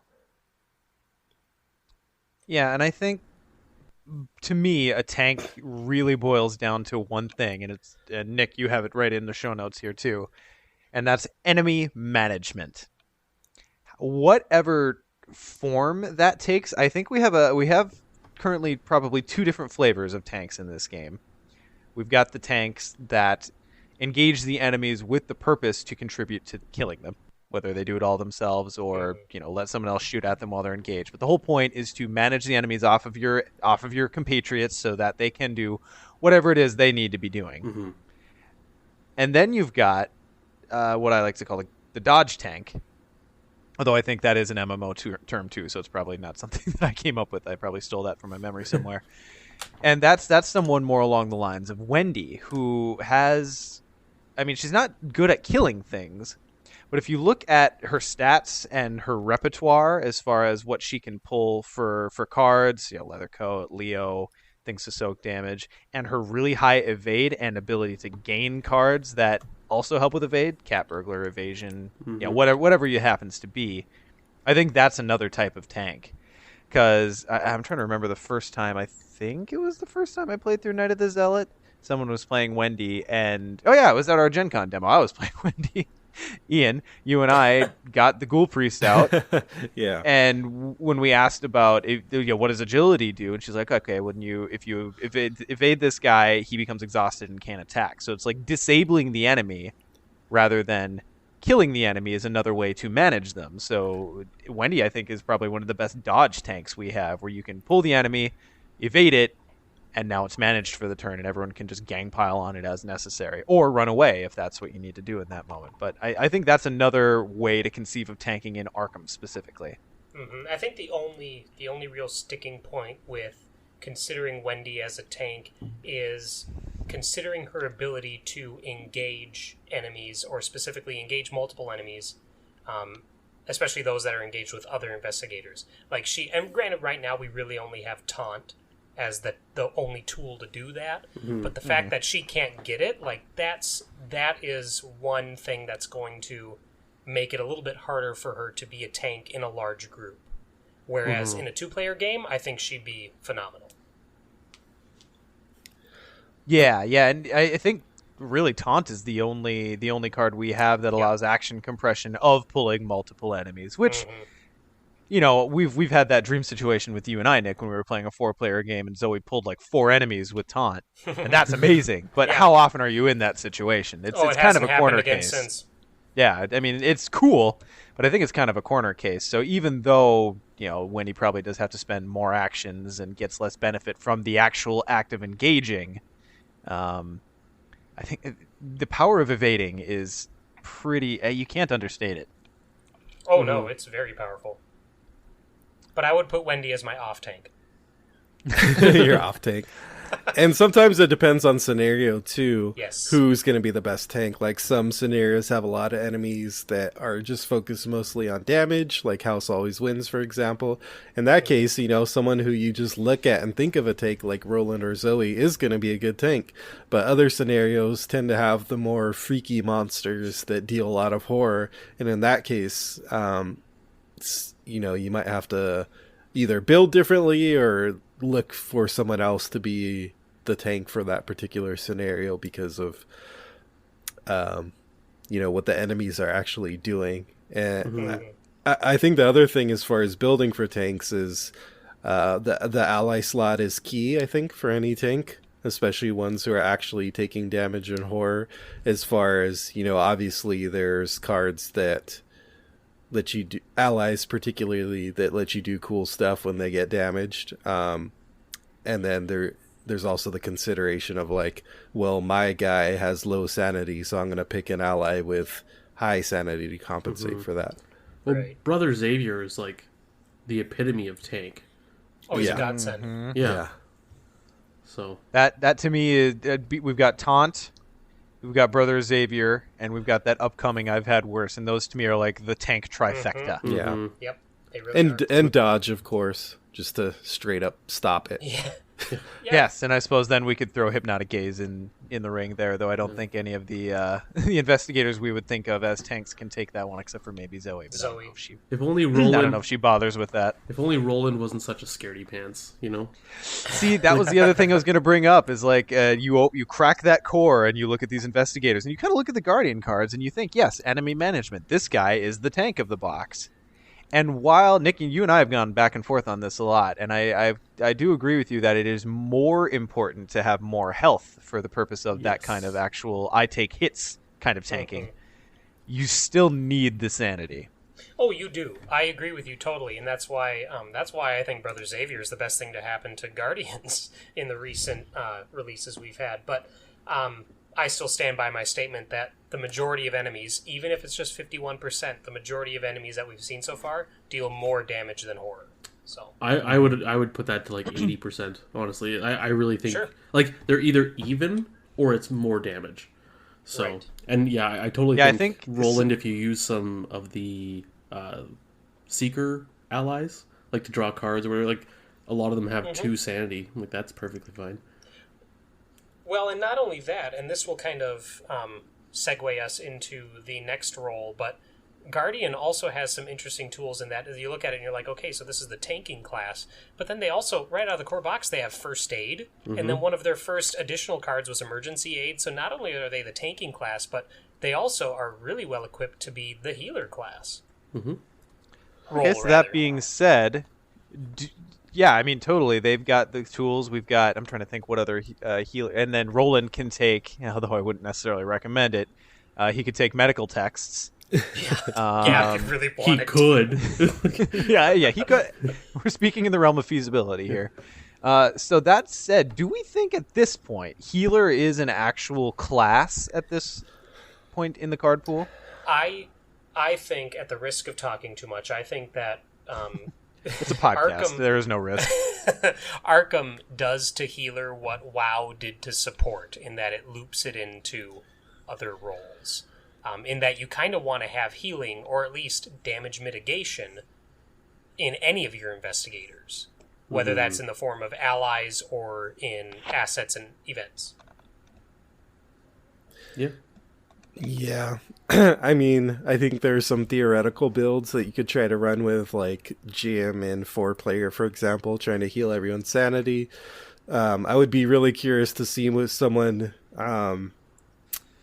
kind of take the traditional like MMO approach, which I've never played in MMO, but I've at least read enough to know what kind of these roles are supposed to entail, which kind of the theory is like the tank takes all this damage and the healer is really devoted to healing that tank to make sure they can keep doing that. So it'd be interesting to see someone do that in 4-player, like, you know, someone is following Roland or Zoe around and just keeps healing them while they do all this combat. I have no idea how well that would work because I haven't tried it. It's possible, but I think in a general sense, it exists as a role, I guess. Like, you could build it, but I think it's limited to high player counts right now.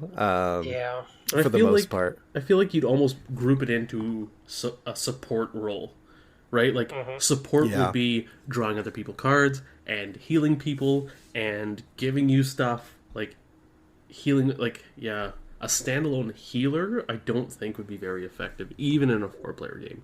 Well, and I think the reason why you couldn't say, I'm the tank, you're the healer, you stick with me, which is, it's one of my favorite things to do in cooperative video games, but the reason why that doesn't work with Arkham is because progress in Arkham is not determined by the enemies you mow down, which in WoW and in all these video games that have these roles, that's usually how you beat the game or how you beat your scenario. Whereas in Arkham, hard progress is an enemy removal. That's something you might need to do and probably will need to do throughout the scenario.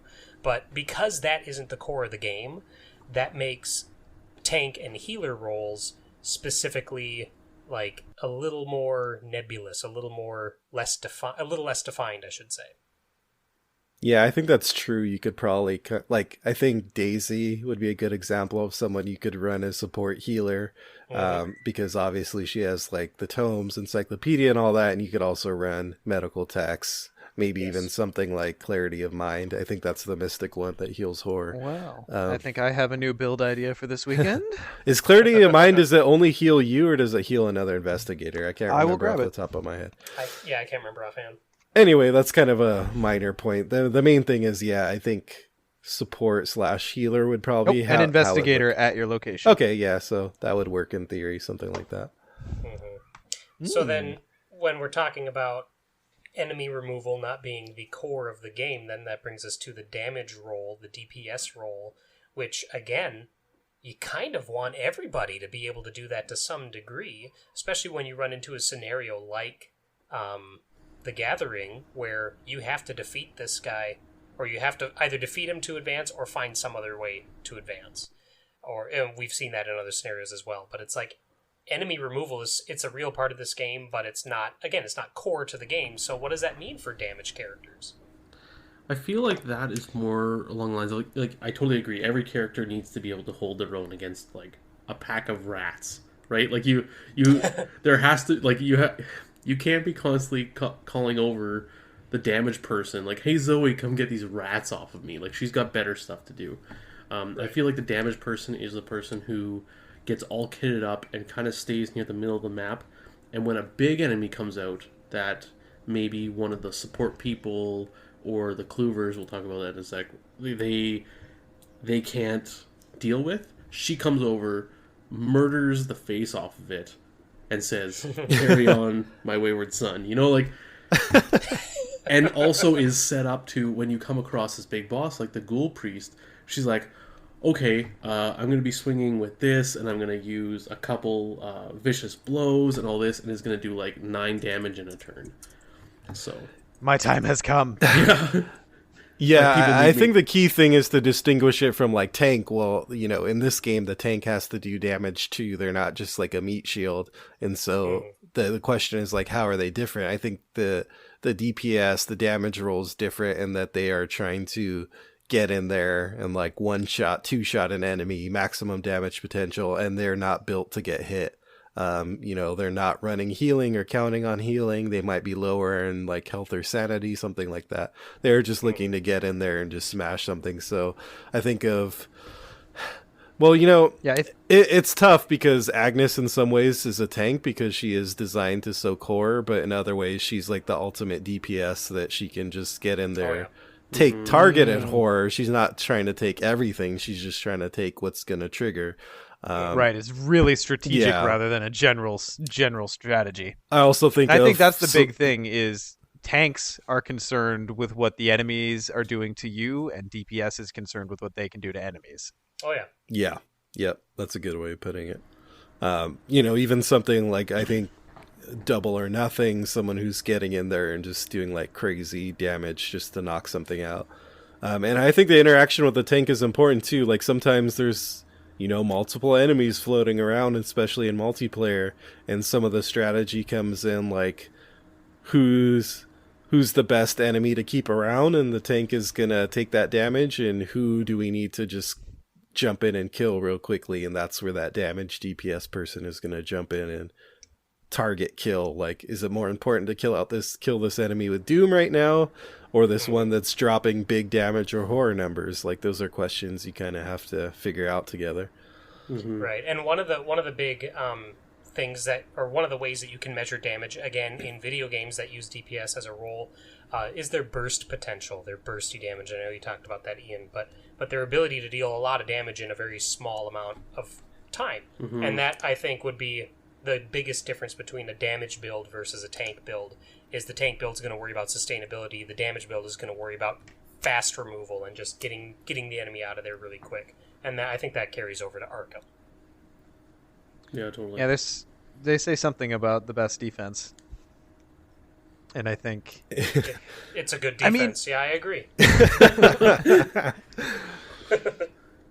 So, and what's interesting is I think this actually changes dimensions with the more players you add. But I think in like 2, maybe to 3 player, as long as you're kind of sticking together and the damage can react quickly, someone who's built primarily for damage, I would put Agnes in this category for sure.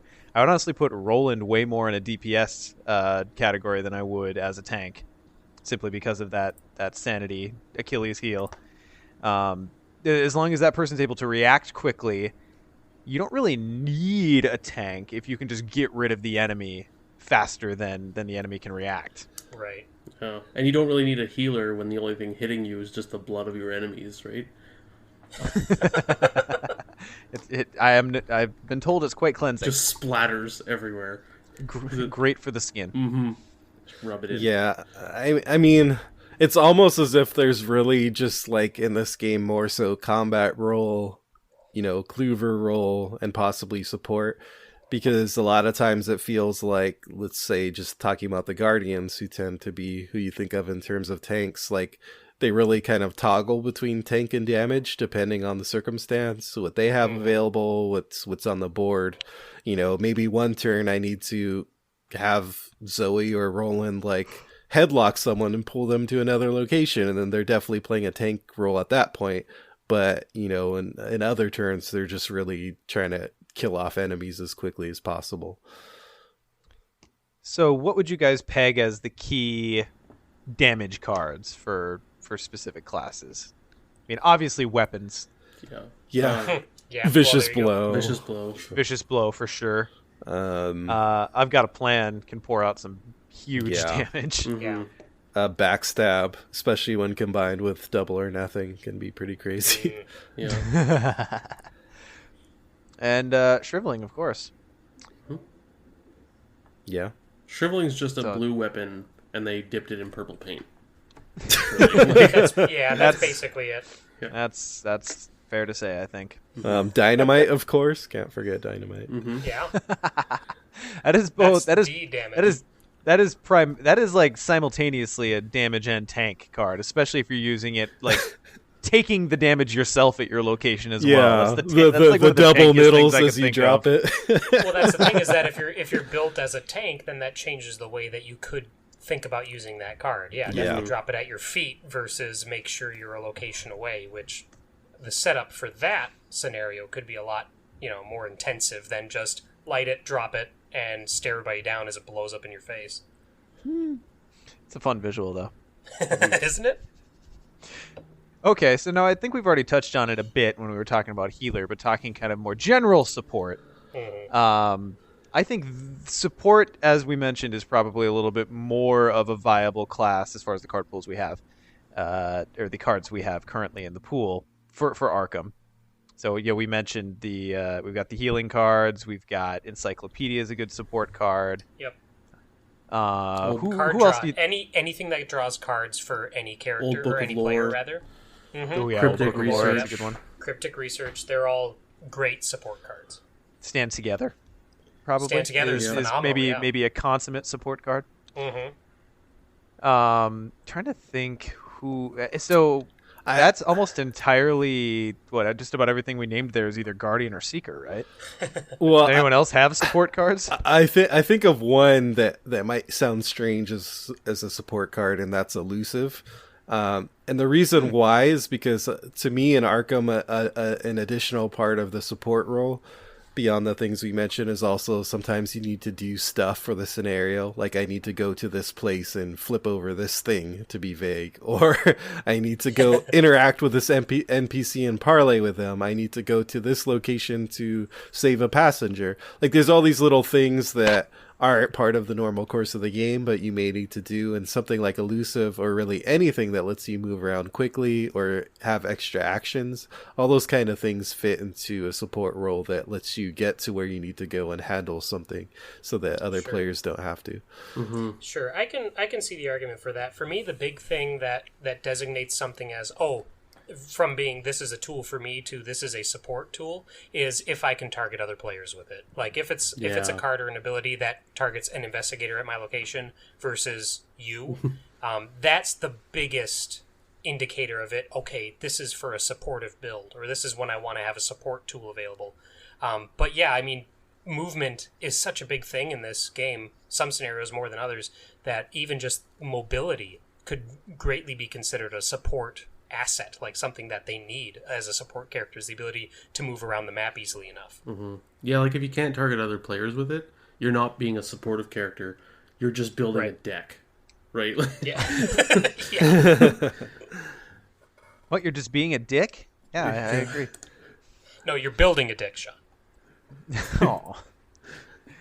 Now does Delve Too Deep count as support? Or trauma. That's building a dick. Yeah. That is it. That is one of the best support cards in the game, you guys. I don't know how to tell you this other than that, but that card is. Go on. I would consider that a support card because you're giving everyone the opportunity to get more XP, which is going to make your decks better. And that XP goes to each player. I totally agree with the argument that is a support card. Now, it's a support card that makes people nervous. I will definitely give you that. Oh, yes. But it's long-term support.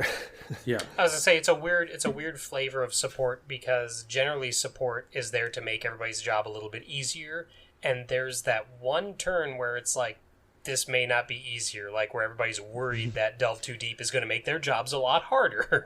But obviously, the way you talked during the last episode and the fact that I just straight up haven't played Delve Too Deep yet, you will this weekend. I won't play it. You'll play it. Whether you like it or not. The fear of that card is probably greater, like its bark is greater than its bite, so I guess we'll see. Yeah. I mean, it's like that moment where the doctor goes, you know what, this is going to hurt like a sumbitch, but it's going to make you better. Yeah. Stick plunge. All right, so the last role that is definitely specific to Arkham, like we were talking, analogies to the old video game roles for the other ones, but there's nothing like Nick mentioned very eloquently. I thought that with video games, really enemy destruction is the game, and you're moving around a little bit and maybe hitting buttons in certain places, but you don't have anything like the acquisition of clues in Arkham. So let's talk a little bit about what we've been affectionately calling cluevers, or clue hoovers, or would we call Rex a Clayson?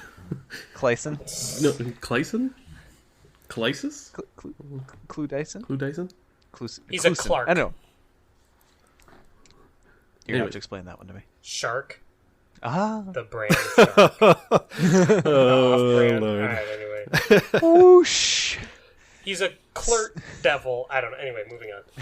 So, cluevers are obviously very focused on the quick or effective acquisition of clues.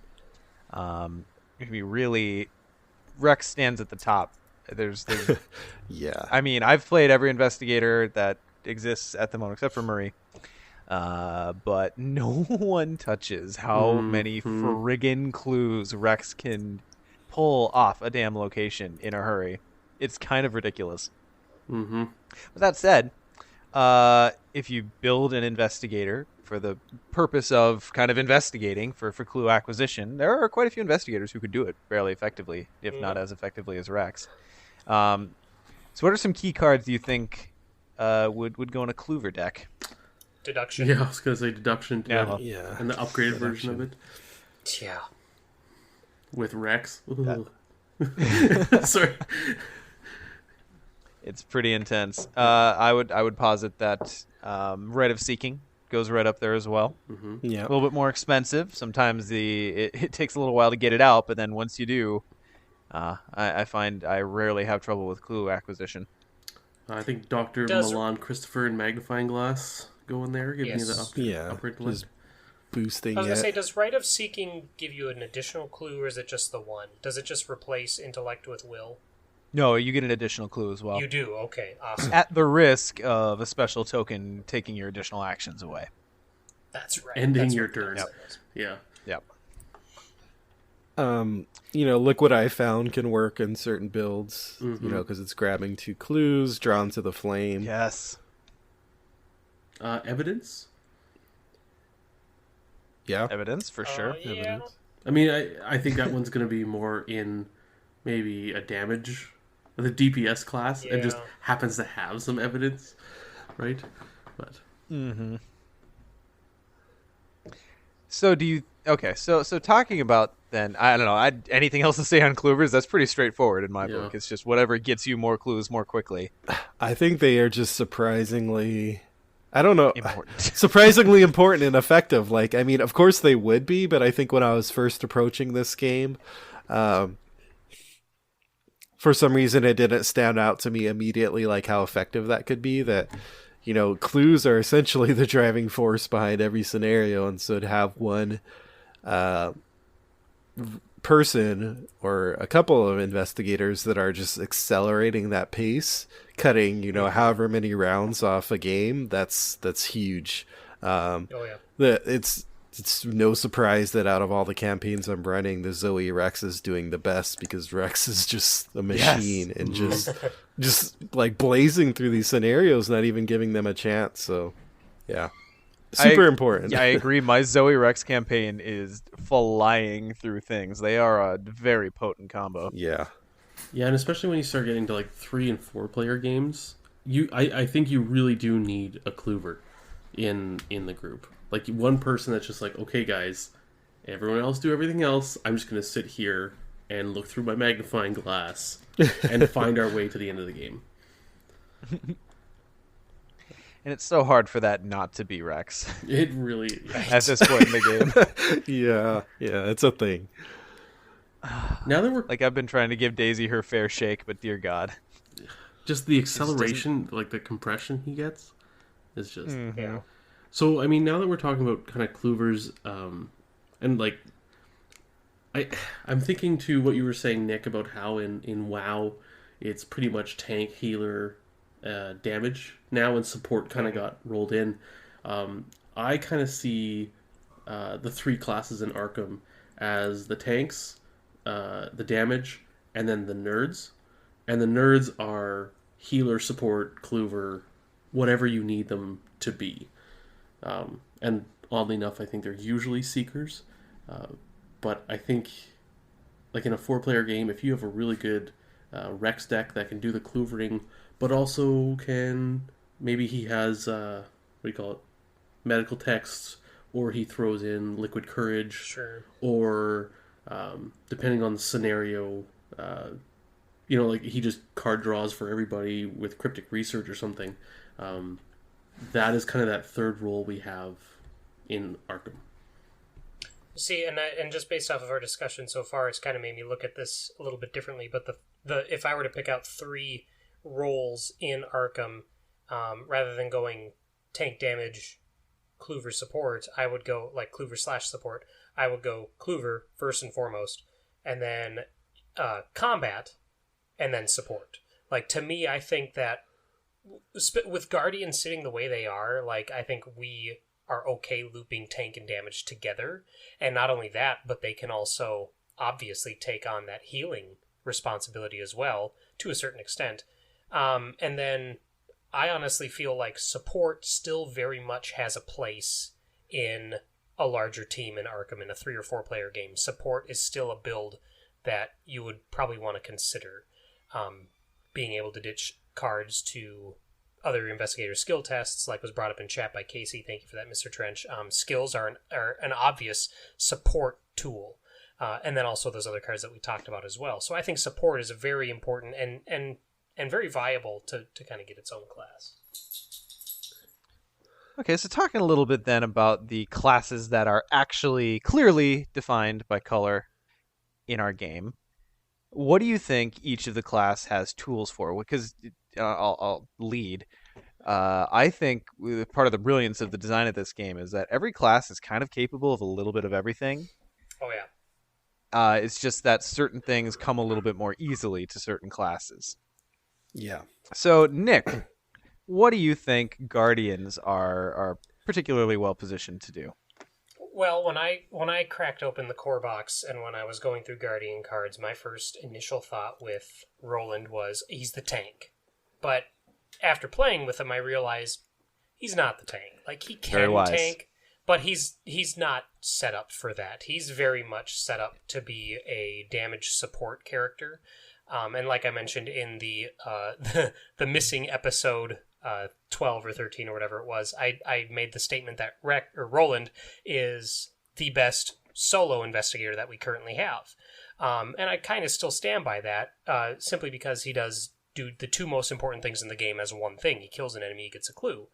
But I would say that he's definitely damage / support based off of his card pool.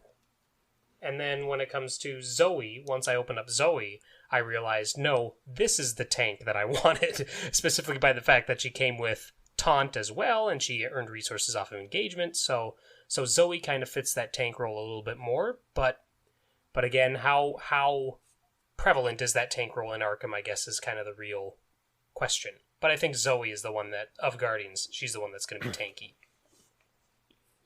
All right. Ian, what do you think rogues are bringing to the table? Rogues are an interesting one. Aside from selfishness.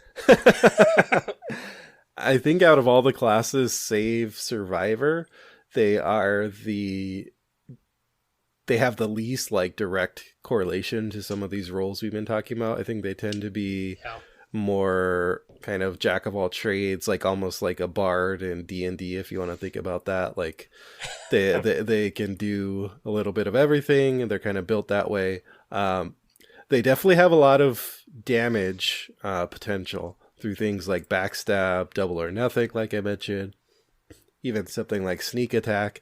So they can do those kind of quick hits on enemies. Obviously, they have weapons of their own, and they can access weapons from other classes, at least the ones we have now. So they definitely can do that. They can do a little bit of support here and there through the things I was mentioning, like just the ability to move around and get to where they need to be. Probably the role they're least set up to do is Clover, I would say. Like, they can definitely do clues just because, like I said, they're balanced. They can find money to pump up talent assets, and so they're good at investigating, don't get me wrong, if you build it that way. But as far as being a raw Clover, they're not going to reach the potential of some others. Raw Clover is the episode title, by the way. Yeah, Raw Clover. That being said, there are a couple options. Double or Nothing can obviously accelerate that, and if you're going like skids, like give me all the actions, then maybe he can make up for like action compression in terms of investigating with just raw investigation. But there's not as much like just investigation tools within the class. All right. Scott, I don't know what I think about Survivor. What do you think about Survivor? Well, survivors just kind of do what they need to do to survive. I think That is a cop-out. Answer it for real now. I think it really depends on the investigator, because I think you have two very different investigators in Wendy and Ashcan. I feel like Ashcan is just... I mean, we haven't done the Dunwich AV Club, and I really want to because I want to talk forever about Ashcan.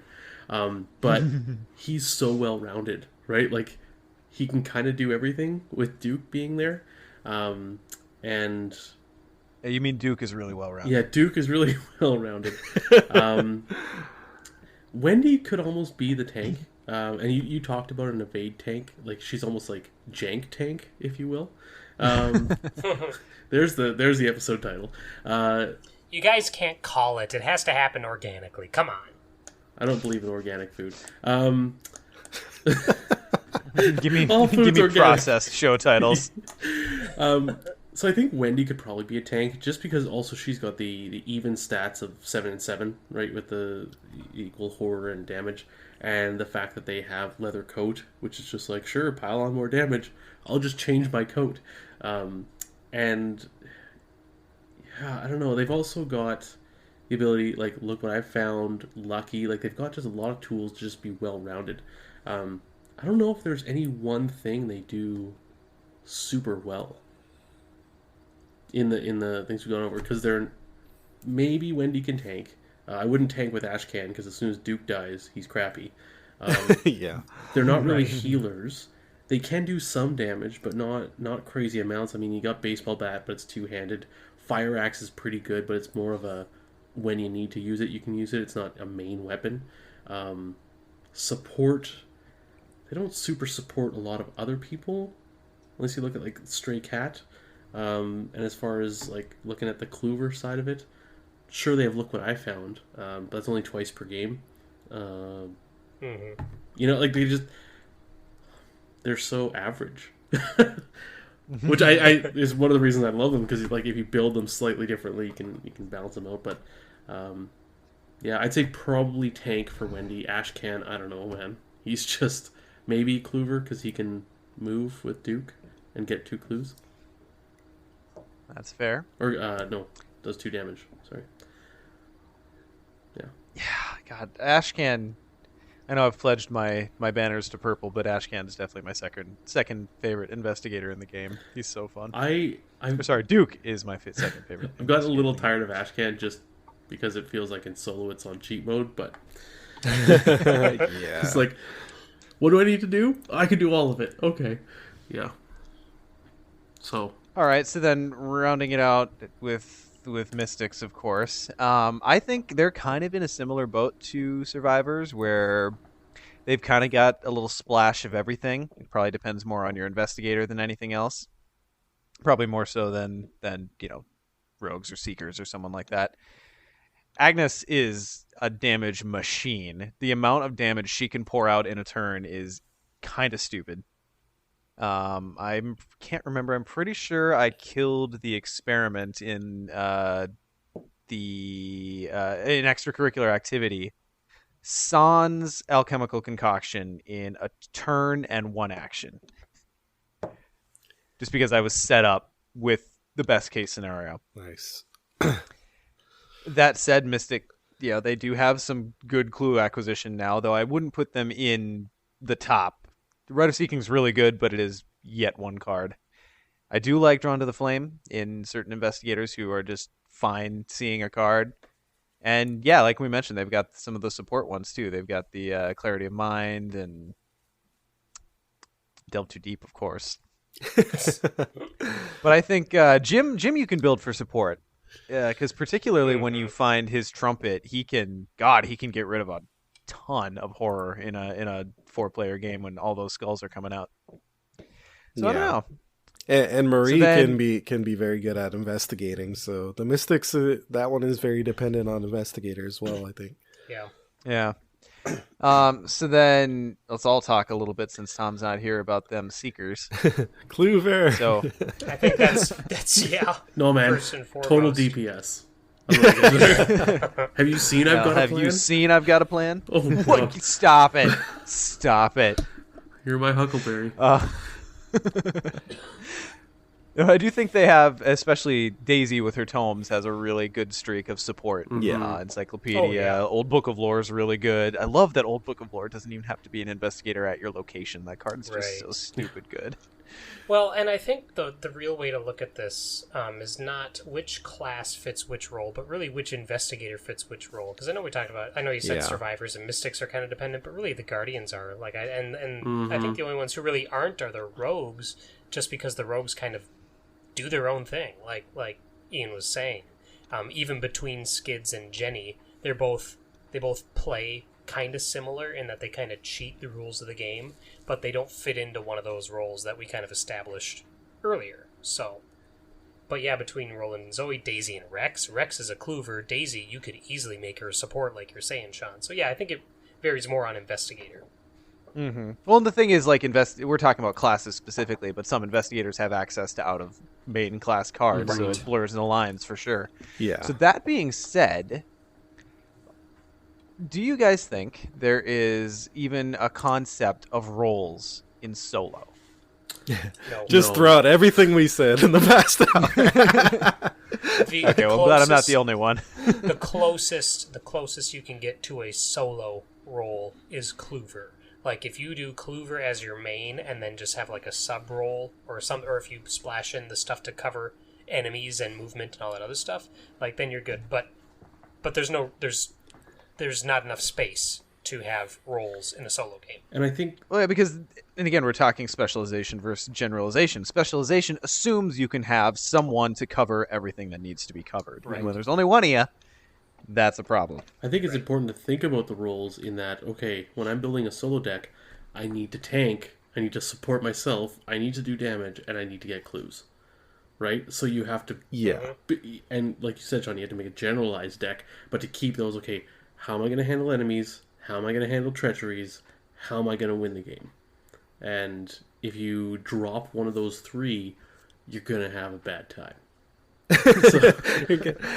I think there's such a thing as like emphasis. Like, if you distilled your deck down to percentages somehow, like, obviously they're not all gonna look the same. There's roles in the case of like what you're emphasizing, but not like that. My solo deck is only a Kluver, and it's not going to care about damage or tanking or anything else. Like, it's just not going to work. But obviously you have to work within the limitations of your investigator. So if I'm running Windy, I say, well, like, I have a couple of these damage cards that are going to drop, but the rest of the time she's going to have to do the tanky thing of like evading and you know, what can I include to like increase the pace of like getting this investigation done. So yeah. So I wanted to get that out of the way because I assumed that we wanted preface with the fact that roles really only work in multiplayer, because that's really the only time you're able to focus enough to really call it like, I have this role. So that being said, even in multiplayer, do you guys find yourselves building with a singular role in mind, or are you still spread out among like 2 or 3? I'd say kind of like what Ian said, I have a singular emphasis, not necessarily a full-on role.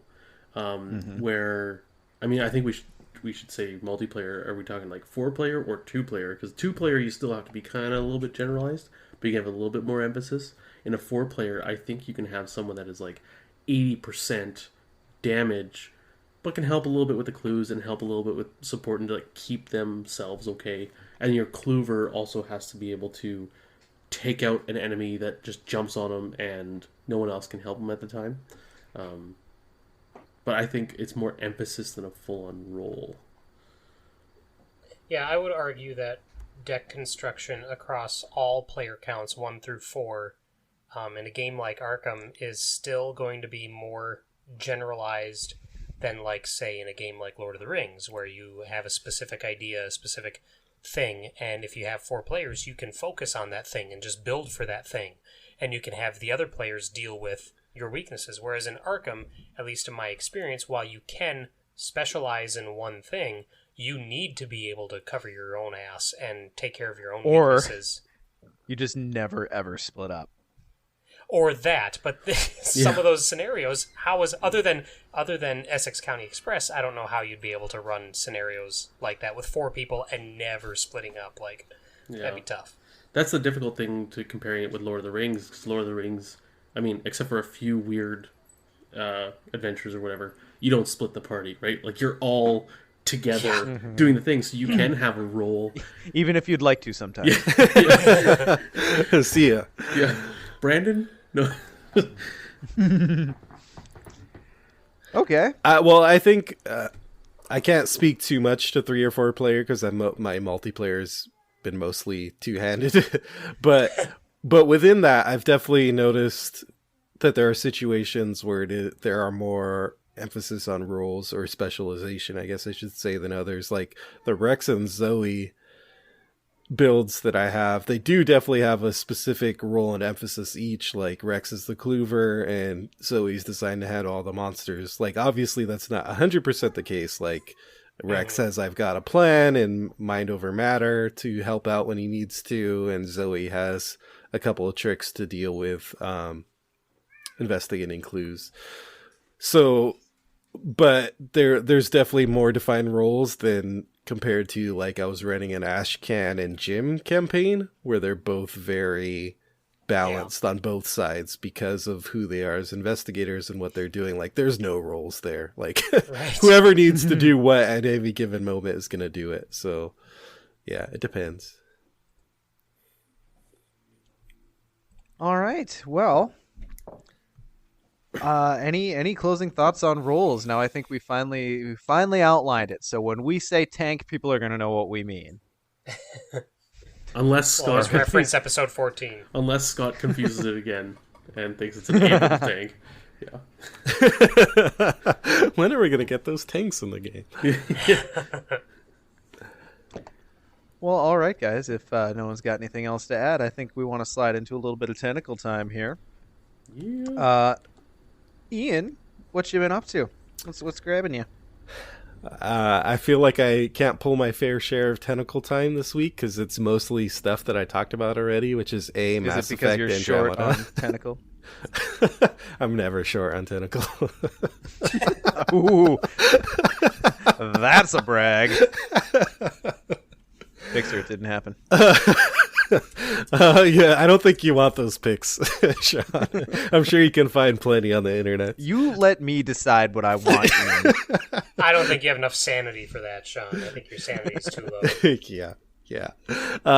So a lot of Mass Effect Andromeda, a lot of Arkham and Lord of the Rings, so pretty much the huge. I'm trying to think of anything. Oh, the one thing that is different is lately I've been trying to go back and read some of these like classic novels. Classic in the sense they were classic to me, not that I'm reading like Moby Dick and Pride and Prejudice and stuff, but reading some of these like fantasy novels that were influential for me as a kid and just seeing how the experience is different now that I'm older. So I recently finished the whole original Dragonlance trilogy novels, which like that, Lord of the Rings and Shannara were like the big fantasy books that I first dug into as a kid and were like introduced me to that whole stuff. So it was a lot of fun. Like, I don't think I could ever be critical of those books just because of the role they played in my childhood, but it was just a strange experience, like reading all this stuff, and some of it was still so fresh in my mind after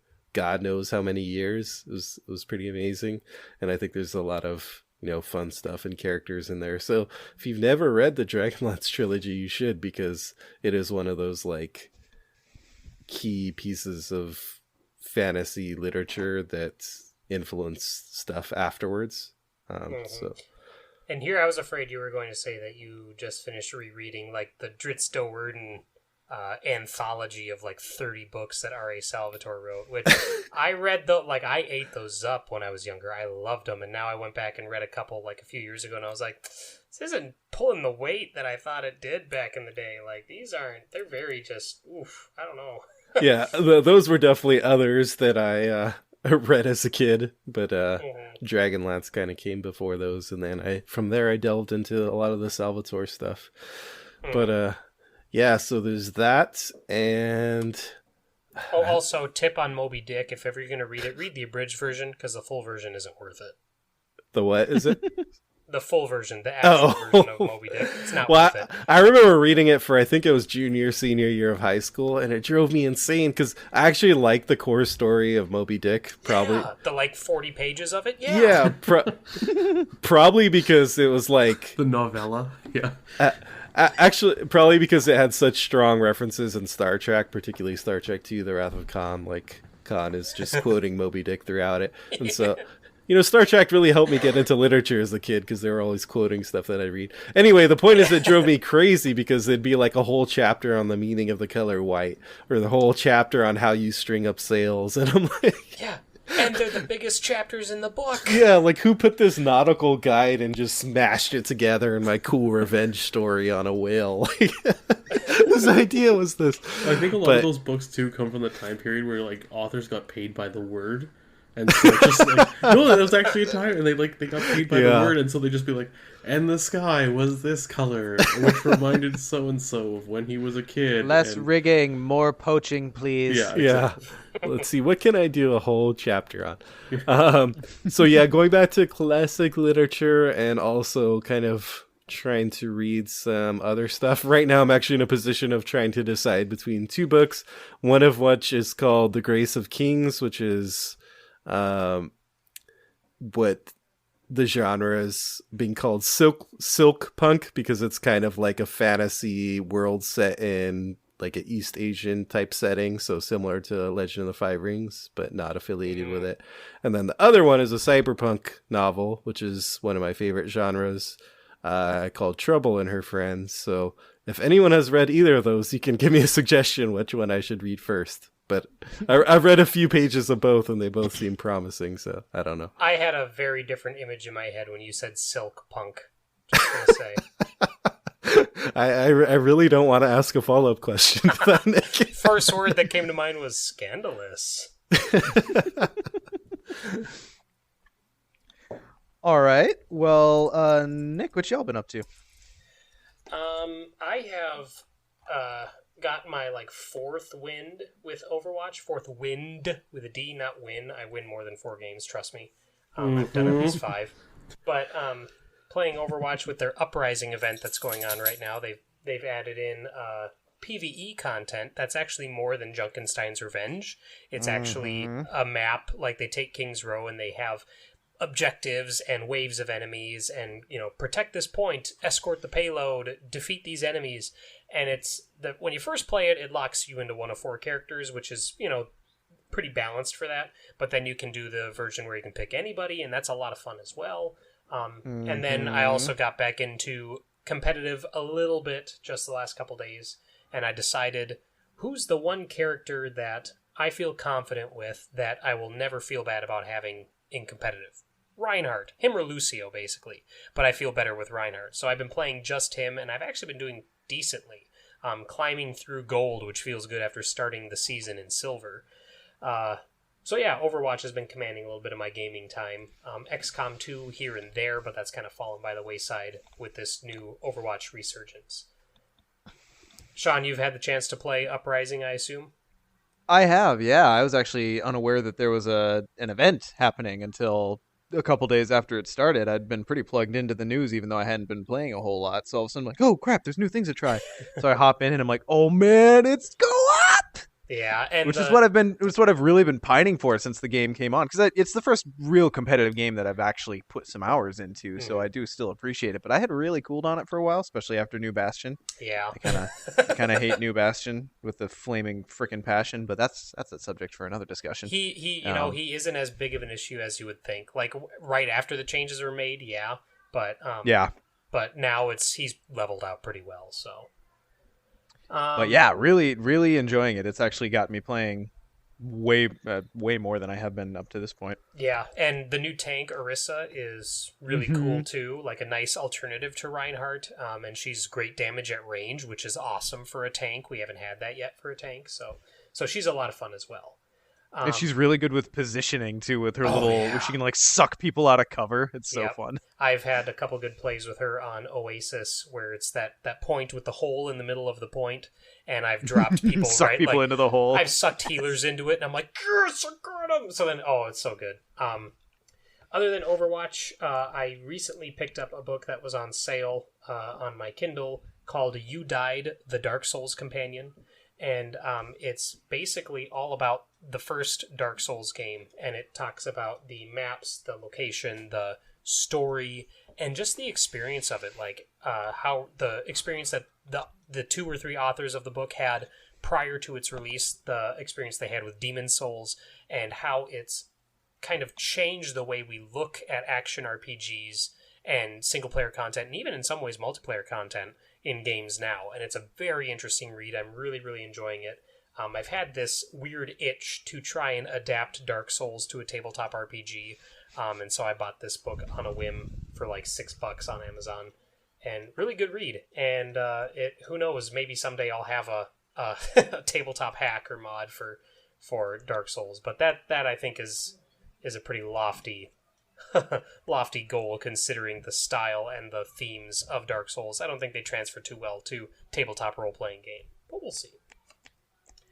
And then, well, I mean, wasn't that what old D&D was just trying to crush the souls of your players? Kind of. But see, what I was thinking of was like if I did Dark Souls on tabletop, I'd almost want it where each player is in their own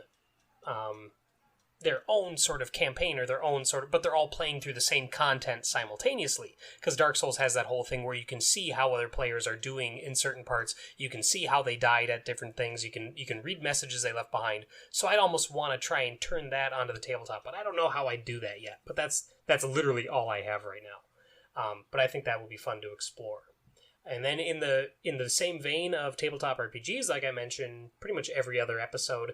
The Roll20 game that I have going on right now, the Wars game, we're going to be playing it again on Tuesday.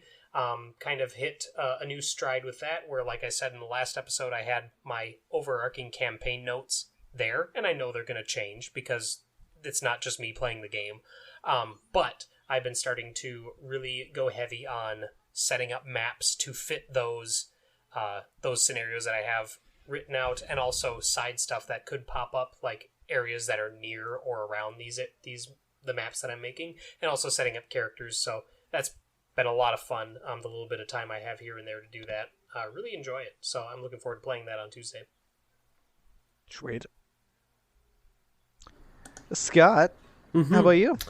Well, Hearthstone still, because the expansion is amazing, and I know there's a lot of people who, well, there's like streamers and casters or whatever, and they said like a day or two into the thing, oh, this is the best expansion of Hearthstone's ever gotten. And I was like, oh yeah, like everyone says that when it first comes out. No, this one is really like, it really blew the metagame open, and there's so many fun decks, and Wild is actually wild. Like there's 2 formats. There's Standard, which is like the last 2 years of cards, and then there's Wild, which is everything ever, and it's just bananas ridiculous. So I picked up Halo Wars 2 because I love the original Halo Wars, and I just beat it yesterday in like 5 days. So like whenever my son would go down for a nap or went down for bed, I'd just be like immediately back to Halo Wars, and it's an Halo RTS on Xbox, super fun. Yeah, that, and I've also, over the last month, I forgot to mention this last time, I've been playing a game called Papers, Please, which is like this $8 Steam game, and you play essentially a border guard, like passport checker dude, for Ashtoshka, which is like a USSR like Iron Curtain country, and it is like my wife was watching me play it, and she's like, that seems really boring. Like, you're actually a border guard, like, checking people's visas against their passport and their birthdays and all this stuff. And she's like, why are you doing that? But I don't know, it's a really fun game. And there's, like, some story to it. You gotta earn money, and you're trying to get out of Ashtoshka. Glory to Ashtoshka. So. Yeah, it's an interesting game because, yeah, the whole goal is to get out of this country, and meanwhile you're the deciding factor in whether these people can go in or not. Mm-hmm. And it's all about reading the text or reading the stories behind the people that are trying to get into the country or why, and basically just you internalizing, well, should I let this person in or should I not? It's a very interesting game, and yeah, Papers, Please is awesome. I think everybody should try it at least for a little bit. There's a lot of ethical dilemmas in there where, like, the husband is getting in and he's like, please watch out for my wife, she's behind me, but she doesn't have the papers to get in, but she says if I get denied, I'm going to go back to my country and I'm sentenced to death.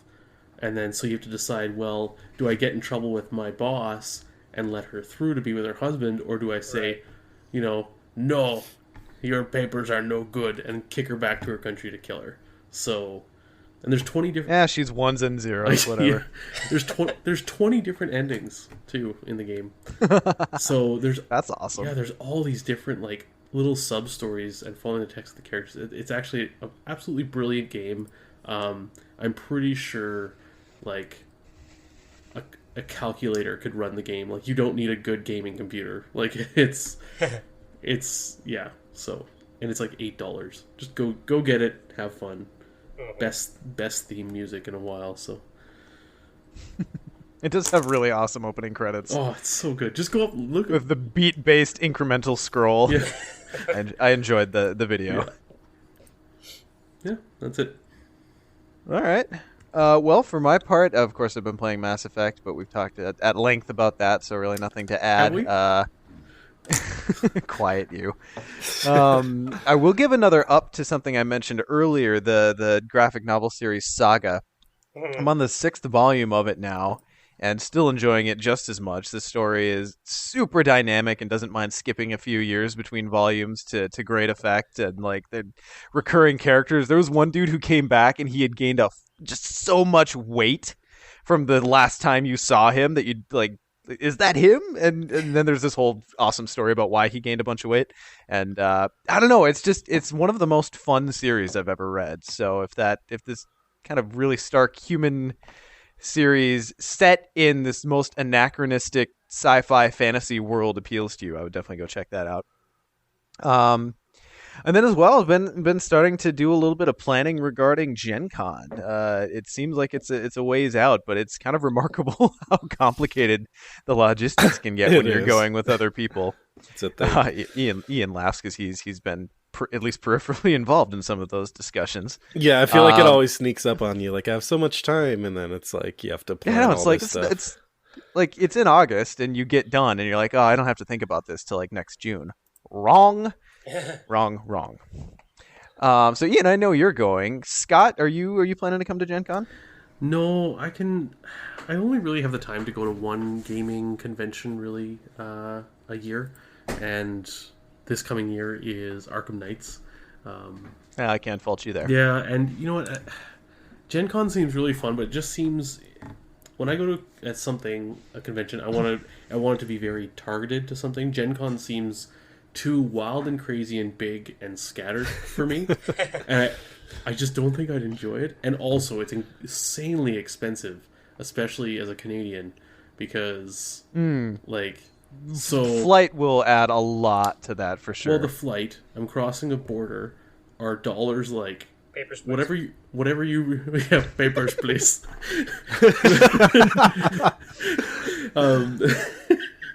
Oh God, that made me laugh more than it should have. Yeah, I agree. And like anything that, like, think of how much you're spending at Gen Con proper.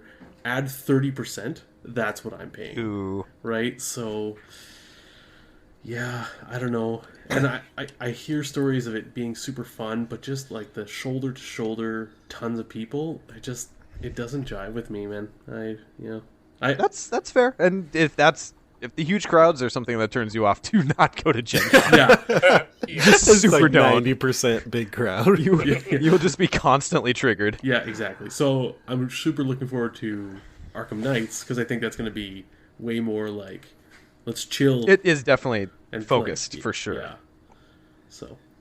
Plus, not only that, but the entirety of our live audience right now was at Arkham Knights with us. So No, that's true. Arkham Knights is the place to be. So Nick, how about you?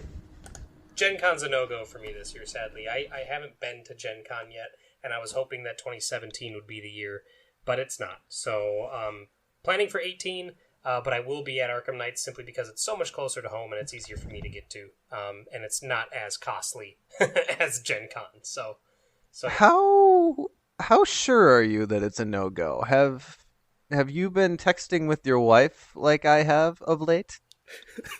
Well, she's right in the room. I could ask me? her about the truth behind these texts. I guess. Well, I was gonna say I'm 99% sure, but now you make me feel like I'm about 20% sure. That is the goal. Well, I have been texting with your lovely wife of late, and we've been cavorting and planning behind your back, though in the most positive way possible. You know, you guys did this before, and I just want to tell you, like, while I appreciate it, it's the easiest way to, like, get my anxiety to just go through the roof when someone shows up at my house and says, yeah, we're leaving, and I'm like, what? Where are we going? I had today off. What's going on? See, I learned from my bachelor party mistakes. And this time I'm giving you like 4 months of lead time. Which is adequate. It's not ideal, but it's adequate. This is just your preview of the hidden card mechanic, Nick. So. But as it turns out, your benevolent wife was just as interested in getting you to Gen Con this year, and we've been talking about ways to make that happen. And you know what? I'm fairly confident we're going to make it happen. First and foremost, somehow, our piddly little podcast was granted a press pass for Gen Con this year. Right? Big time. You guys, I was just as surprised as you guys are. Look for the fur coats and limousines are right around the corner. They know who we are, right? It's yachts and blow from here to the top. So that being said, Ian and I have talked it over, and we are going to donate that press pass to help make that trip a little bit more feasible for you.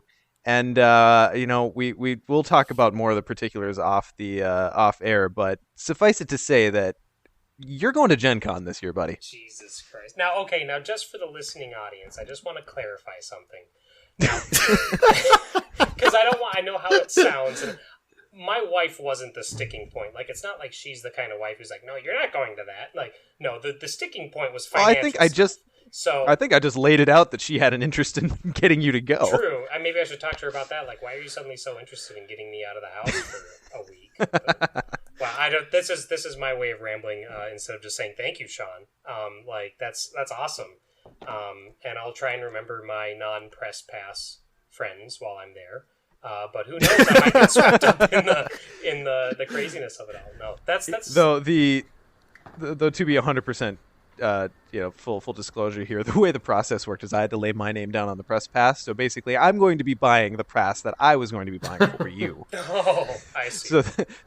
So my name will actually have the Mythos Busters one on it, but okay. So Nick's head will get through the convention doors then. No, I'll just be in the beer garden barely. the entire time. You guys will have to phone in everything that's happening while I sit on the outside, just soaking up all the fans. Though we at Cardboard of the Rings got recognized in the beer garden just sitting there talking last year, and it's like, how does that happen? We do a podcast. Not only do we do a podcast about a really niche game, an audio podcast, an audio only podcast. I don't know, like, if you're not subscribed and paying very close attention to our Facebook feed, like, there are not pictures or videos of our faces out anywhere. Well, let me ask this: were you guys wearing Cardboard of the Rings shirts? Not at that moment. No, we had them for our event that we throw later on, but we were not wearing them in the beer garden that day. So, But anyway, I look very much forward to actually perusing the Dead card game table with you this year. Ian and I spent we passed by it like at least 4 times. Yeah, Jeez. we'll have to actually break some of those out and play them. Yeah. Yeah. Can you purchase Dead card games there?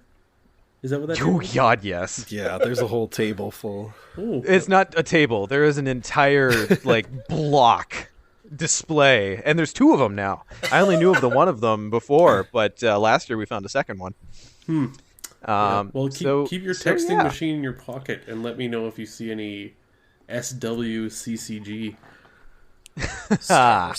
Yeah. What did I see? The problem is most of the Dead games are fairly on the cheap, but Star Wars CCG is Yeah. still Because you still have to pay a little bit for it. yeah, because there's still world championships every year, and there's the community has continued that game longer than the actual support for it yeah. was. That's the problem with Middle Earth CCG too, which is why it's never there, because it's still in such demand. Don't have that problem with Wars. It's true. There was Wars there too, and it's $8 for a booster. And Yeah. I don't know why I never do it, because it's Nick did poach all of those stupid. What was the one Earther card that I really, really wanted? And then you got 3 of them, and I got none. Well, let's see. Was it Rogan Howler, or was it James Howler, or was it Horatio Hicks? It was Howler. It was Howler. It was the guy who works with the vehicles and tanks. But anyway. So yeah, that was my final tentacle time. Is Nick's going to Gen Con. So yeah, we'll have 3 out of 5, maybe 4 out of 5 if Tom's going. Tom exists as a question mark. So maybe we'll have 4 out of the 5 Mythos He's a Busters wild at Gen icon. Con. He is. There it is. Yeah. Perfect. You just have to look for him at the dawning of the sun on the 3rd day. Oh, All right.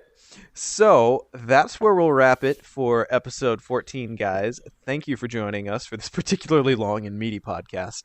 And we will see you next time on Mythos Busters.